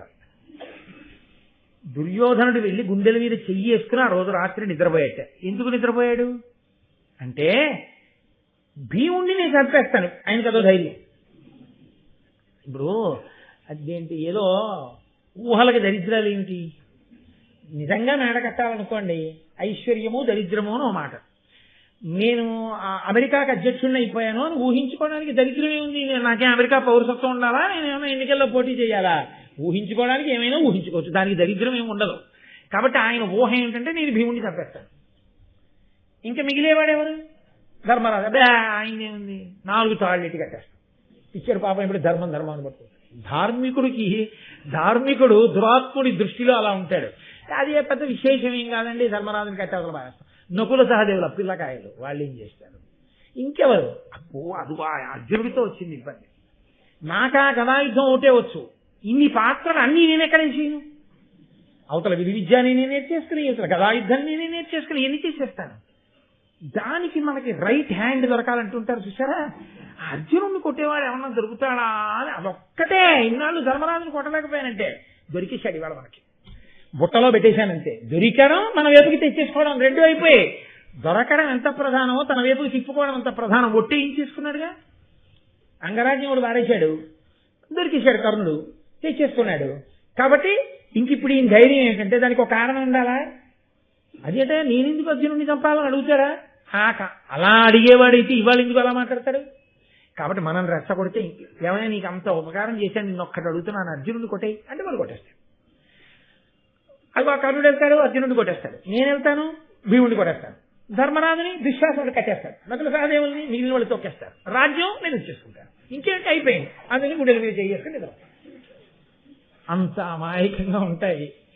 అజ్ఞానపుట ఆలోచనలు. ఈశ్వరుడు అన్నవాడొకడున్నాడు రా, ధర్మం అన్న మాట ఒకటి ఉందిరా, అది ఎక్కడ ప్రకాశిస్తుందో అది బలం తప్ప మనం గుండెల మీద చేసి వేసేసుకుని మనం చేసేసిన ఊహల బలాలు కావు. ఇది తెలియకపోవడమే కలిపురుష లక్ష్యం. కాబట్టి గుండెల మీద చేయేసుకుని నిద్రపోయాడు. ఆ తర్వాత తొడలు తడుముకుంటూ పడిపోతాడు కురుక్షేత్రంలో. కాబట్టి మరోనాడు తెల్లవారి మళ్ళీ శిష్యులుగా వెళ్ళేటప్పుడు మాత్రం ఒకళ్ళొకళ్ళ రోషంతో చూసుకున్న ద్రోణాచార్యుల వారి దగ్గర చాలా బుద్ధిగా మళ్ళీ బాసం పెట్టలేసి కూర్చుంటారు. అందుకని అందరూ వెళ్ళారు, కూర్చున్నారు. ఆయన అన్నారు, ఇక వీళ్ళకి ఎలాగో కొట్టుకునే కాలం వచ్చేసింది. ఎందుకంటే ఇంకా అన్ని నేర్చేసుకున్నారు. ఇక నేర్చేసుకున్నవి ఇప్పుడు దీపావళి సామాన్ తెచ్చుకున్న వాళ్ళు చూడండి, పిల్లలు పెద్దవాళ్ళు ఎండబెడతారు. ఎండబెట్టి ఒరే దీపావళి అమావాస్య నాడు రాత్రి కాలుద్దాం అంటే వీడు నాన్నగారని ఒక్క మతాలు, నాన్నగారని ఒక్క మతాలు, నాన్నగారని ఒక్క ఫోన్లే దాని మీద కాల్ చేయకు, ఆ పెరట్లో కాల్ చేయండి తండ్రి. ఒక్క నేల టపాకాయ. అసలు దీపావళి అమావాస్య రోజు రాత్రి వచ్చే లోపల వీడి సగం కాల్చేస్తాడు. అలా ఇప్పటికి సగం కాల్చేశారు అస్త్ర విద్యా ప్రదర్శనలో. ఇంకా తర్వాత ఊరుకుంటారా? ఈ కక్షలో కార్పణ్యాలు పెరిగేవే కానీ తరిగేవి కావు. కాబట్టి ఒరే మీకందరికీ అన్నీ ఇచ్చేశానని నాకు బాగా అర్థమైపోయింది. నాకు కావలసింది మీరేమిస్తారా? గురువు గారికి కట్నం ఇవ్వాలిగా, గురుదక్షిణ ఇవ్వాలిగా, గురుదక్షిణ ఇస్తారా అని అడిగాడు ద్రోణుడు. అందరినీ కూర్చోబెట్టి ఇచ్చేస్తాం, ఏం కావాలి? ఎవరి యొక్క యుద్ధంలో ఎంత శక్తి నిజంగా ఉందో బయట పెట్టేస్తున్నారు. మరునాడు తెల్లవారుగానే గుండెల మీద చెయ్యేసుకు పడుకున్న వాడికి మరునాటి రాత్రికే తెలిసిపోయింది ఎవడంత గొప్పవాడు. కానీ ఆ బుద్ధి తలకెక్కితే కదా దుర్యోధనుడికి. ఇలా గుండెల మీద చెయ్యేసుకు పడుకున్నాడు, మర్నాడు వచ్చాడు, ఏం కావాలి? ఆయన అన్నాడు, నేను మీకు ముందే చెప్పాను కదా, నన్ను అవమానించాడు ద్రుపదుడు. ఎప్పుడు మళ్ళీ మర్చిపోకూడదు. ద్రోణాచార్యుల వారు చిన్నతనంలో ఉన్నప్పుడు ఆ భరద్వాజుని యొక్క ఆశ్రమంలో చదువుకునే రోజుల్లో వృషతుని యొక్క కుమారుడైనటువంటి ఆ ద్రుపదుడు కూడా కలిసి చదువుకున్నాడు. నేను రాజైన తర్వాత నువ్వు రావయా, నీకు సహాయం చేస్తానన్నాడు. కృతి వలన తనకి అశ్వత్థామ పుట్టినప్పుడు పిల్లాడికి పాలు లేవని ఏడికి స్నేహితుడు కదా అని విడితే దరిద్ర బ్రాహ్మణుడికి రాజుకి స్నేహమా అని బయటికి గెంటేశాడు. వస్తుంటేనే హస్తినాపురం నూతిలో బంతి పడిపోయి ఆడుకుంటూ ఆ బంతిని పైకి తీయలేక బాధపడుతున్నటువంటి ఆ పాండు కుమారులు కౌరవులు ఎదురకుండా బాణములను ఒకదాని వెనక ఒకటి వేసి బంతి పైకి తీస్తే పిల్లలు తెల్లబోతే భీష్మాచార్యులు వారు వస్తే గురుపీఠం మీద కూర్చోమంటే కూర్చుని పిల్లలకు పాఠం నేర్పాడు. అప్పుడు అడిగాడు, అదిగో నన్ను అవమానించినటువంటి ద్రుపదుణ్ణి కట్టి పట్టి తేవాలి, తేగలరా అన్నాడు. అదెంత పెద్ద పనండి, మీరు ఇన్ని నేర్పిన తర్వాత రండి అందరం వెళ్ళి పట్టుకొచ్చేద్దాం అని ద్రోణాచార్యుల వారిని మీరు రండి. అదో విచిత్రం. అంటే ద్రోణాచార్యుల వారు నిన్నను ఒకళ్ళ మీద ఒకళ్ళు కలిగిపడ్డారు కదా. ఇవాళ తన పని కోసం వెళ్ళేటప్పుడు అసలు అర్జునుణ్ణి కొట్టడం కాదు, భీముణ్ణి కొట్టడం కాదు, ద్రుపదుణ్ణి కొట్టడంలో ఎవరు నిజంగా సఫలీకృతులు అవుతారో తెలుసుకుంటే ఎవరు బుద్ధి తెచ్చుకోవాలో వాళ్ళకి అర్థం అవుతుందేమో అనుకున్నాడేమో మహానుభావుడు. రెండు తన ప్రతిని నెరవేరాలి పదంటారు. ముందు ఎవరు వెళ్ళిపోయారో తెలుసా అండి? కౌరవులు వెళ్ళిపోయారు. దుర్యోధనుడిని వెంట పెట్టుకుని వెళ్ళిపోయారు. అంటే వాళ్ళ ఉద్దేశం ఏంటంటే గబుక్కుని పాండవులు వెళ్ళిపోతారేమో, వెళ్ళిపోతే అది పెద్ద ద్రుపదుణ్ణి కొట్టడం ఏమిటండి, అది పెద్ద విశేషం ఏంటి వాళ్ళ ఉద్దేశంలో వస్తుందండి, నా ఉద్దేశం కాదు. ద్రుపదుణ్ణి పెద్ద కష్టం ఏంటి, అమాంతం వెళ్ళడం, 4 లెంపకాయలు కొట్టేయడం, ఆ తాడేసి 2 చేతులు కట్టేయడం, ఈడికి వచ్చి గురువు గారి ముందు ఇదిగో తీసుకొచ్చాం అని చెప్పేస్తే మనం గురుదక్షిణ ఇచ్చిన వాళ్ళం అవుతాం. అసలు ఒకవేళ కానీ పాండవులు వెళితే అలా తెచ్చేస్తారని ఆయనకి తెలుసు, కానీ అలా ఒప్పుకోలేడు. వాళ్ళకన్నా ముందు మనం తెచ్చేయాలి. అందులో ముందు వెళ్ళిపోయాడు. ముందు వెళ్ళిపోయి ఆ ద్రుపదుడి మీద యుద్ధానికి వెళ్ళాడు. ద్రుపదుడు అమాయకుడా, ఆయనకి తెలుసు వీళ్ళు వస్తున్నారని. ఆయన కూడా యుద్ధానికి సిద్ధపడ్డాడు. వీళ్ళందరూ బయలుదేరి ముందు కౌరవులు ద్రుపదుడితో యుద్ధానికి వెడితే అర్జునుడు అన్నాడు ద్రోణాచార్యుల వారితోటి, ఆయన ద్రోణుడి పక్కన ఉన్నాడు, ఉండి గురువు గారిని కాపాడుకుంటూ గురువు గారి వెంట వెడుతున్నాడు. గురువు గారు ఆజ్ఞాపించిన తరువాత వెడతారు వాళ్ళు ఆయన అనుమతితో. అంతేకాని ఇలా రెచ్చిపోవడం, ఇలా వెళ్ళిపోయి మీద పడిపోవడం, ఇలాంటి పిచ్చి ఊహలు వాళ్ళకు ఉండవు. వాళ్ళ ధర్మమే వాళ్ళని కాపాడింది. ఎక్కడ ధర్మం ఉందో అక్కడ విజయం. కాబట్టి అర్జునుడు అన్నాడు, అతగులచే ద్రుపదుడనవహితుడై పట్టువడ అంత హీనుడే, శౌర్యోన్నతుడధిక ధనుర్విద్యాన్వితుడు భవత్సకుడనంగా వినరకో వాణిన్. అయ్యా ద్రోణాచార్య, గురువు గారు, ఈ కౌరవులు అంత తొందరగా పరిగెత్తుకుంటూ వెళ్ళిపోతున్నారే ద్రుపదుణ్ణి తెచ్చేస్తామని, ఆయన ఏమన్నా అంత హీనుడా? ఇలా వెళ్ళి ఇలా చేతులకి తాళ్ళేసి కట్టి తెచ్చేస్తే వచ్చేస్తాడా? శౌర్యోన్నతుడు అధిక ధనుర్విద్యాన్వితుడు భవత్సకుడు. ఎంత గౌరవమో చూడండి. ఎంత కాదన్నా గురువుగారు మీతో కలిసి పాఠాలు నేర్చుకున్నాడు, మీ స్నేహితుడు, మీ తండ్రి గారు భరద్వాజుడి దగ్గర నేర్చుకున్నాడు. అంత సామాన్యునేం కాదు, గొప్ప అస్త్ర విద్యాని నైపుణ్యం కలిగినటువంటి వాడు. అటువంటి వాణ్ణి అంత తేలిగ్గా కట్టి తెస్తారండి వీళ్ళు. అలా ఎలా వెళ్ళిపోయారు? ఆయన నవ్వు నవ్వి ఊరుకున్నాడు. చూడండిరా జరగబోయే విషయాన్ని. వెళ్ళాడు. ద్రుపద మహారాజు గారు చూశాడు, ఏమిటి వీళ్ళ ఉద్ధత ఏమిటి, వీళ్ళేమిటని. ఆ ద్రుపద మహారాజు గారు ధనస్సు పట్టుకుని బాణములను వేస్తుంటే వీళ్ళ 100 అన్నదమ్ములు కలిపి 1,00,000 బాణాలు ఎత్తి ఆయన ఒక్కడే 1,00,000 బాణాల్ని కప్పెట్టేశాడు ఆకాశంలో. కప్పెట్టి ఆయన బాణప్రయోగం చేస్తుంటే రాక్షసుల మీద యుద్ధం చేస్తున్న కుమారస్వామిలా, ఆ వేదంలో ఉపమానంలో చమత్కారం చూడండి, వీళ్ళు రాక్షసులు అంటే రాక్షసుల మీద యుద్ధం చేస్తున్న కుమారస్వామిలా ఒక ద్రుపదుడు అనేక రథాల మీద కూర్చుని అనేక మంది ద్రుపదుల్లా వీళ్ళకి కనబడ్డాడు. ఆయన అంత వేగంగా బాణాలు విడిచిపెట్టాడు. వీళ్ళు చూసి ఆ బాణాలకి ఎదురు నిలబడి యుద్ధం చేయలేక భయపడిపోయి నానా దిక్కులకు పారిపోయారు. పారిపోయిన తర్వాత ఆ ద్రుపదుని యొక్క తమ్ముడు అర్జునుడితో యుద్ధం చేసి ఓడిపోయాడు. ఓడిపోయిన తర్వాత ద్రోణాచార్యుల వారితో అర్జునుడు అన్నాడు, మహానుభావ, ఇప్పటి వరకు మీ రథానికి మేము కాపుగా ఉన్నాం, వెళ్ళి ఆ ద్రుపదుణ్ణి కట్టి పట్టి బంధించి తీసుకొచ్చి మీ ముందు నించో పెడతాను, కాబట్టి నేను వెడతానన్నాడు.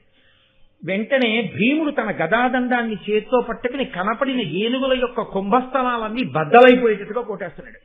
ఇన్ని ఏనుగులు కుంభస్థలాలు బద్దలై నెత్తురోడి తొండములనెత్తి ఘీంకారం చేస్తూ అదుపు తప్పి యుద్ధభూమి అంతా చల్లాచదలై పరిగెడుతుంటే, గుర్రాలు పీనుగు పెంటలై కింద పడిపోతుంటే, నెత్తురోడి సైనిక సమూహములు మరణిస్తుంటే, అర్జునుడు ద్రుపదుడితో యుద్ధం చేస్తుండగా ద్రుపదుడు అర్జునుడి యొక్క యుద్ధాన్ని చూసి ఆశ్చర్యపోయి ఒక బాణంతో అర్జునుడి యొక్క విల్లు విరిచే ప్రయత్నం చేశాడు. పరమాస్త్రైక విశారదుల్ బలయుతుల్ పాంచాల కౌంతేయులుండరులు మార్కుని వేయునప్పుడు తదీయోగ్రాజిరంగంబు దుస్తర నీరంధ్ర నిశాత సాయక తమస్సంఛన్నమైనం పరస్పర యుద్ధంబులు తక్కి యోధులు నిశాభ్రాంతాత్ములై రచ్చటన్. ఇద్దరూ అస్త్ర విద్యా నిపుణులే. ఆ పాంచాల రాజ్యాన్ని పరిపాలించేటటువంటి ద్రుపదుడు, పాండుతనయుడైనటువంటి అర్జునుడు ఒకరి మీద ఒకరు అస్త్రాలు ప్రయోగించుకుంటూ, ఈయనేమో పిల్లవాడు, ఆయనేమో మంచి వయస్సులో ఉన్నటువంటి వాడు, పెద్దవాడైన వాడు. ఇంత చిన్న పిల్లవాడు, ఇతని పౌరుషం, ఇతని పరాక్రమం, ఇతని అస్త్ర విద్య చూసి ఆయన తెల్లపోతున్నాడు.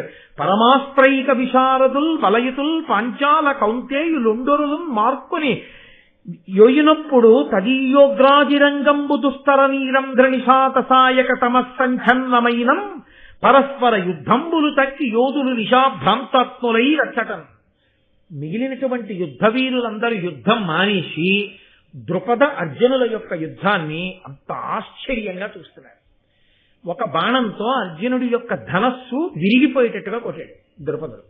వెంటనే తన ఉన్న రథం నుంచి కత్తి తీసి కత్తి పట్టుకుని ద్రుపద మహారాజు కూర్చున్నటువంటి రథం మీదకి దూకి ఆయన్ని యుద్ధంలో ఓడించి కంఠం మీద కత్తి పెట్టాడు.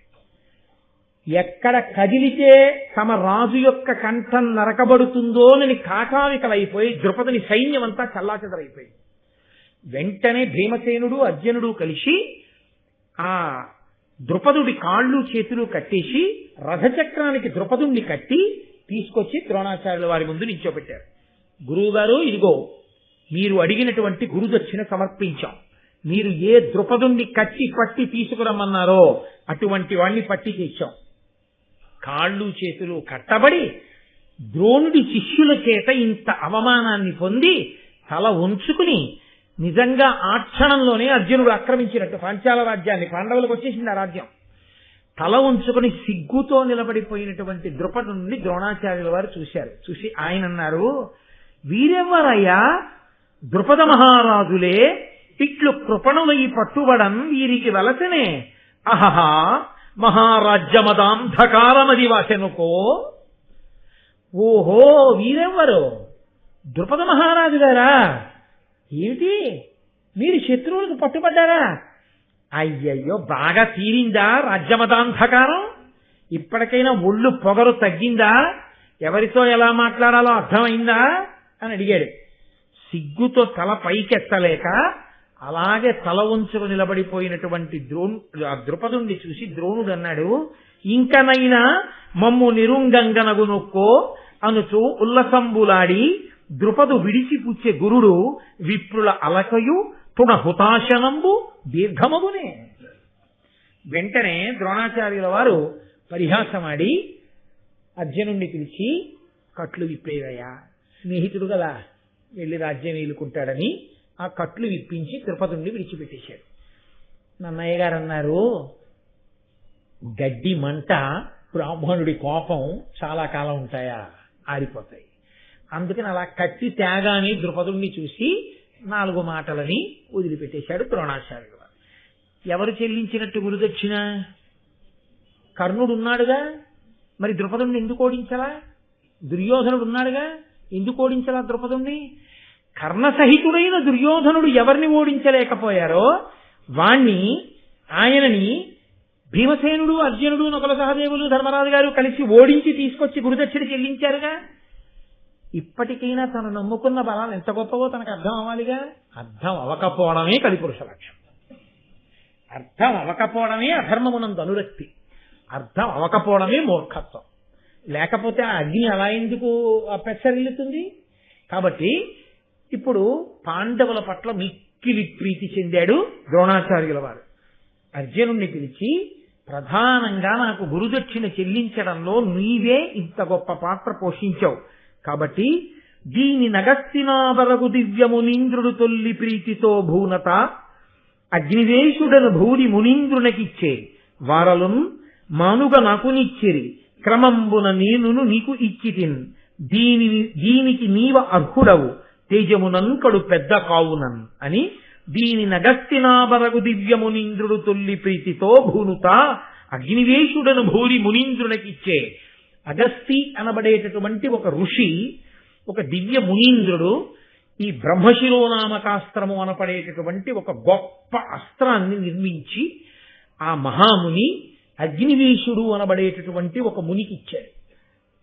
ఆ అగ్నివేశుడిని నేను సేవించాను. ద్రోణాచార్యుల వారు చెప్తున్నారు, ఆ అగ్నివేశుడు నా యందు సంప్రీతి చెంది ఆ బ్రహ్మశిరోనామకాస్త్రాన్ని నాకు అప్పజెప్పాడు. ఇది నాకు తప్ప అన్యులకు తెలియదు. ఇది ఎంత గొప్ప లక్ష్యాన్నైనా కొడుతుంది. యుద్ధంలో ఇది చేతిలో ఉండగా అన్యులు ఆయన ముందు నిలబడి ఎదిరి గెలవలేరు. ఇంత గొప్ప అస్త్రాన్ని తేజోవంతుడవు, ధర్మమును నిలబెట్టగలిగినటువంటి వాడివి, గొప్ప శక్తి కలిగిన వాడివి కాబట్టి ఇటువంటి అస్త్రము నీ దగ్గర ఉండాలి. కాబట్టి అర్జున, ఇవాళ ప్రీతితో ఈ బ్రహ్మశిరోనామకాస్త్రాన్ని కూడా నీకు దత్తం చేస్తున్నానని సమంత్రకంగా ప్రయోగ ఉపసంహారాలతో అర్జునుడికి బ్రహ్మశిరోనామకాస్త్రాన్ని ఇచ్చాడు. నిన్న రాత్రి గుండెల మీద చెయ్యి వేసుకుని ఎవడు నిద్రపోయాడో, ఎవణ్ణి చూసుకుని నిద్రపోయాడో వాడు ద్రుపదుడితో యుద్ధంలోనే అర్జునుడితో సమానుడు కాడని తేలిపోయింది. తేలిపోయిన 5 నిమిషాల తర్వాత అర్జునుడి అమ్ముల పొదిలో, అర్జునుడికి ఉన్నటువంటి అస్త్రశక్తిలో అసలు గణించడానికి వీలు లేనటువంటి అత్యంత గొప్పదైనటువంటి ఇంకొక అస్త్రం వచ్చి గురువు గారి యొక్క అనుగ్రహం చేత చేరిపోయింది. జీవితంలో అభ్యున్నతికి హేతువు గురువుల యొక్క అనుగ్రహాన్ని పొందడమా, అడ్డదిడ్డమైన వాదనలతో గురువుల్ని తిరస్కరించి, ధర్మాన్ని తిరస్కరించి మాట్లాడడమా? ఏది పట్టుకున్నవాడు పతనం అవుతున్నాడు, ఏది పట్టుకున్నవాడు వృద్ధిలోకి వస్తున్నాడు. మరునాటి సూర్యాస్తమయం లోపల ఈశ్వరుడు తీర్పు చెప్పి అర్జునుడిని పెంచాడు. కర్ణుడి చేతకానితనాన్ని, దుర్యోధనుడు వాపుని చూసి బలమనుకున్న రీతిని ద్రుపదుడితో యుద్ధంలో నిరూపణం చేయించాడు. యథార్థమునకు కౌరవులు గురుదక్షిణ చెల్లించనేలేదు, పాండవులు గురుదక్షిణ చెల్లించినట్లయింది భారతాన్ని బట్టి. అయినా సిగ్గుపడని వాడు దుర్యోధనుడు పరమ సిగ్గుతో ఇది గురువుగారిచ్చిన ప్రసాదం, గురువుగారిచ్చిన బలంతో గురువుగారికి కోరిక తీర్చాం తప్ప కొత్తగా మనం ఏమైనా పొందామా? గురువుగారు ఏదీ నేర్పి ఉండకపోతే ద్రుపదుడి ముందు మనం నిలబడగలమా? ఆయన అస్త్రబలానికి ఆయన అస్త్రాన్ని ఉపసంహారం చేసి ఆయన మీద యుద్ధం చేశామంటే మహానుభావుడు ఆయన ఇచ్చిన బలం. ఆయన ఇచ్చిన బలంతో ఆయన కోరిక తీరిస్తే మన మీద ఆయన ప్రీతి చెందాడు. అలా బజారుకి తల్లితో కలిసి వెళ్లినటువంటి కుమారుడు మిగలముగ్గినటువంటి అరటిపండ్ల గెలవంక చూసి అమ్మా అమ్మా నాకు అరటిపండు కావాలని అడిగినప్పుడు తల్లి కొనిపెట్టినటువంటి అరటిపండు పట్టుకుని రిక్షాలో ఇంటికి వచ్చేసిన తర్వాత తినే ముందు అరటిపండు ముక్క అమ్మకి పెట్టి తాను తిన్నంత మాత్రం చేత ప్రీతి చెందిన అమ్మ ముందు నాకు ఆ అరటిపండు ముక్క పెట్టి కొడుకు తిన్నాడని పొంగి పొంగి పొంగి పొంగి ఇంటికి వచ్చినటువంటి భర్తకి చెప్పుకుని మురిసిపోయినట్టు తన శక్తినంతటినీ శిష్యులకిచ్చి ఆ శక్తి వలన శిష్యులు గురువుగారి మాట తీరిస్తే ఇదంతా మీరే చేశారని మురిసిపోయినటువంటి గురువుగారు తల్లిదండ్రుల కన్నా ఎందుకు అధికుడు కాడు అని పాండవులు మురిసిపోయారు. ఇది వాళ్ళ ధార్మికత. ఈ ధార్మికతకి మురిసిపోయాడు. ఇది మీ అర్హత కాబట్టి ఇప్పుడు లోకంలో ఎవరికి లేని మీకు ఇచ్చేస్తున్నానన్నాడు.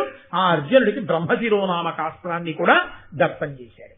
ఒక్క కుమారాస్త్ర విద్యా ప్రదర్శనం దగ్గర తెరపైకి లేచినటువంటి ఘట్టం ధార్మికతని ఎంత పరిపుష్టం చేసిందో దగ్గర తేలుస్తూ దీని యొక్క చిట్ట చివరి స్థితి ఇక్కడ ప్రారంభమైన విత్తనాలు మొక్కలై, చెట్లై, పళ్ళు పండి ఫలితాన్ని ధర్మానికి ధర్మాన్ని, అధర్మానికి అధర్మాన్ని పంచిపెట్టే రోజు కురుక్షేత్రంలో. కాబట్టి అంత గొప్పదైనటువంటి ఘట్టాన్ని ఇన్ని ధర్మ సూక్ష్మములతో మహానుభావుడు ఋషితుల్యుడు నన్నయ్య గారు మనకు అనుగ్రహించారు. వారి పాదములకు నమస్కరిస్తూ మళ్ళీ రేపు సాయంకాలం 6:30 మనం కలుసుకుని భారత ప్రసంగాన్ని కొనసాగిద్దాం. మంగళాశాసనపరై వదాచార్య పురోగమై సర్వైశ్చ పూర్వైరాచార్యై సత్కృతాయాస్తు మంగళం.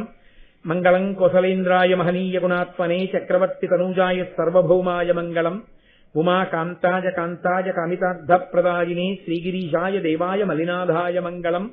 కరచరణకృతం వా కర్మవాక్కాయజం వా శ్రవణనైనజం వా మానసం వాపరాధం విహితం వా సర్వమేత్తక్షమస్వ శివ శివ కరుణాబ్ధే శ్రీ మహాదేవ శంభో. సర్వం శ్రీ ఉమామహేశ్వర పరబ్రహ్మార్పణమస్తు.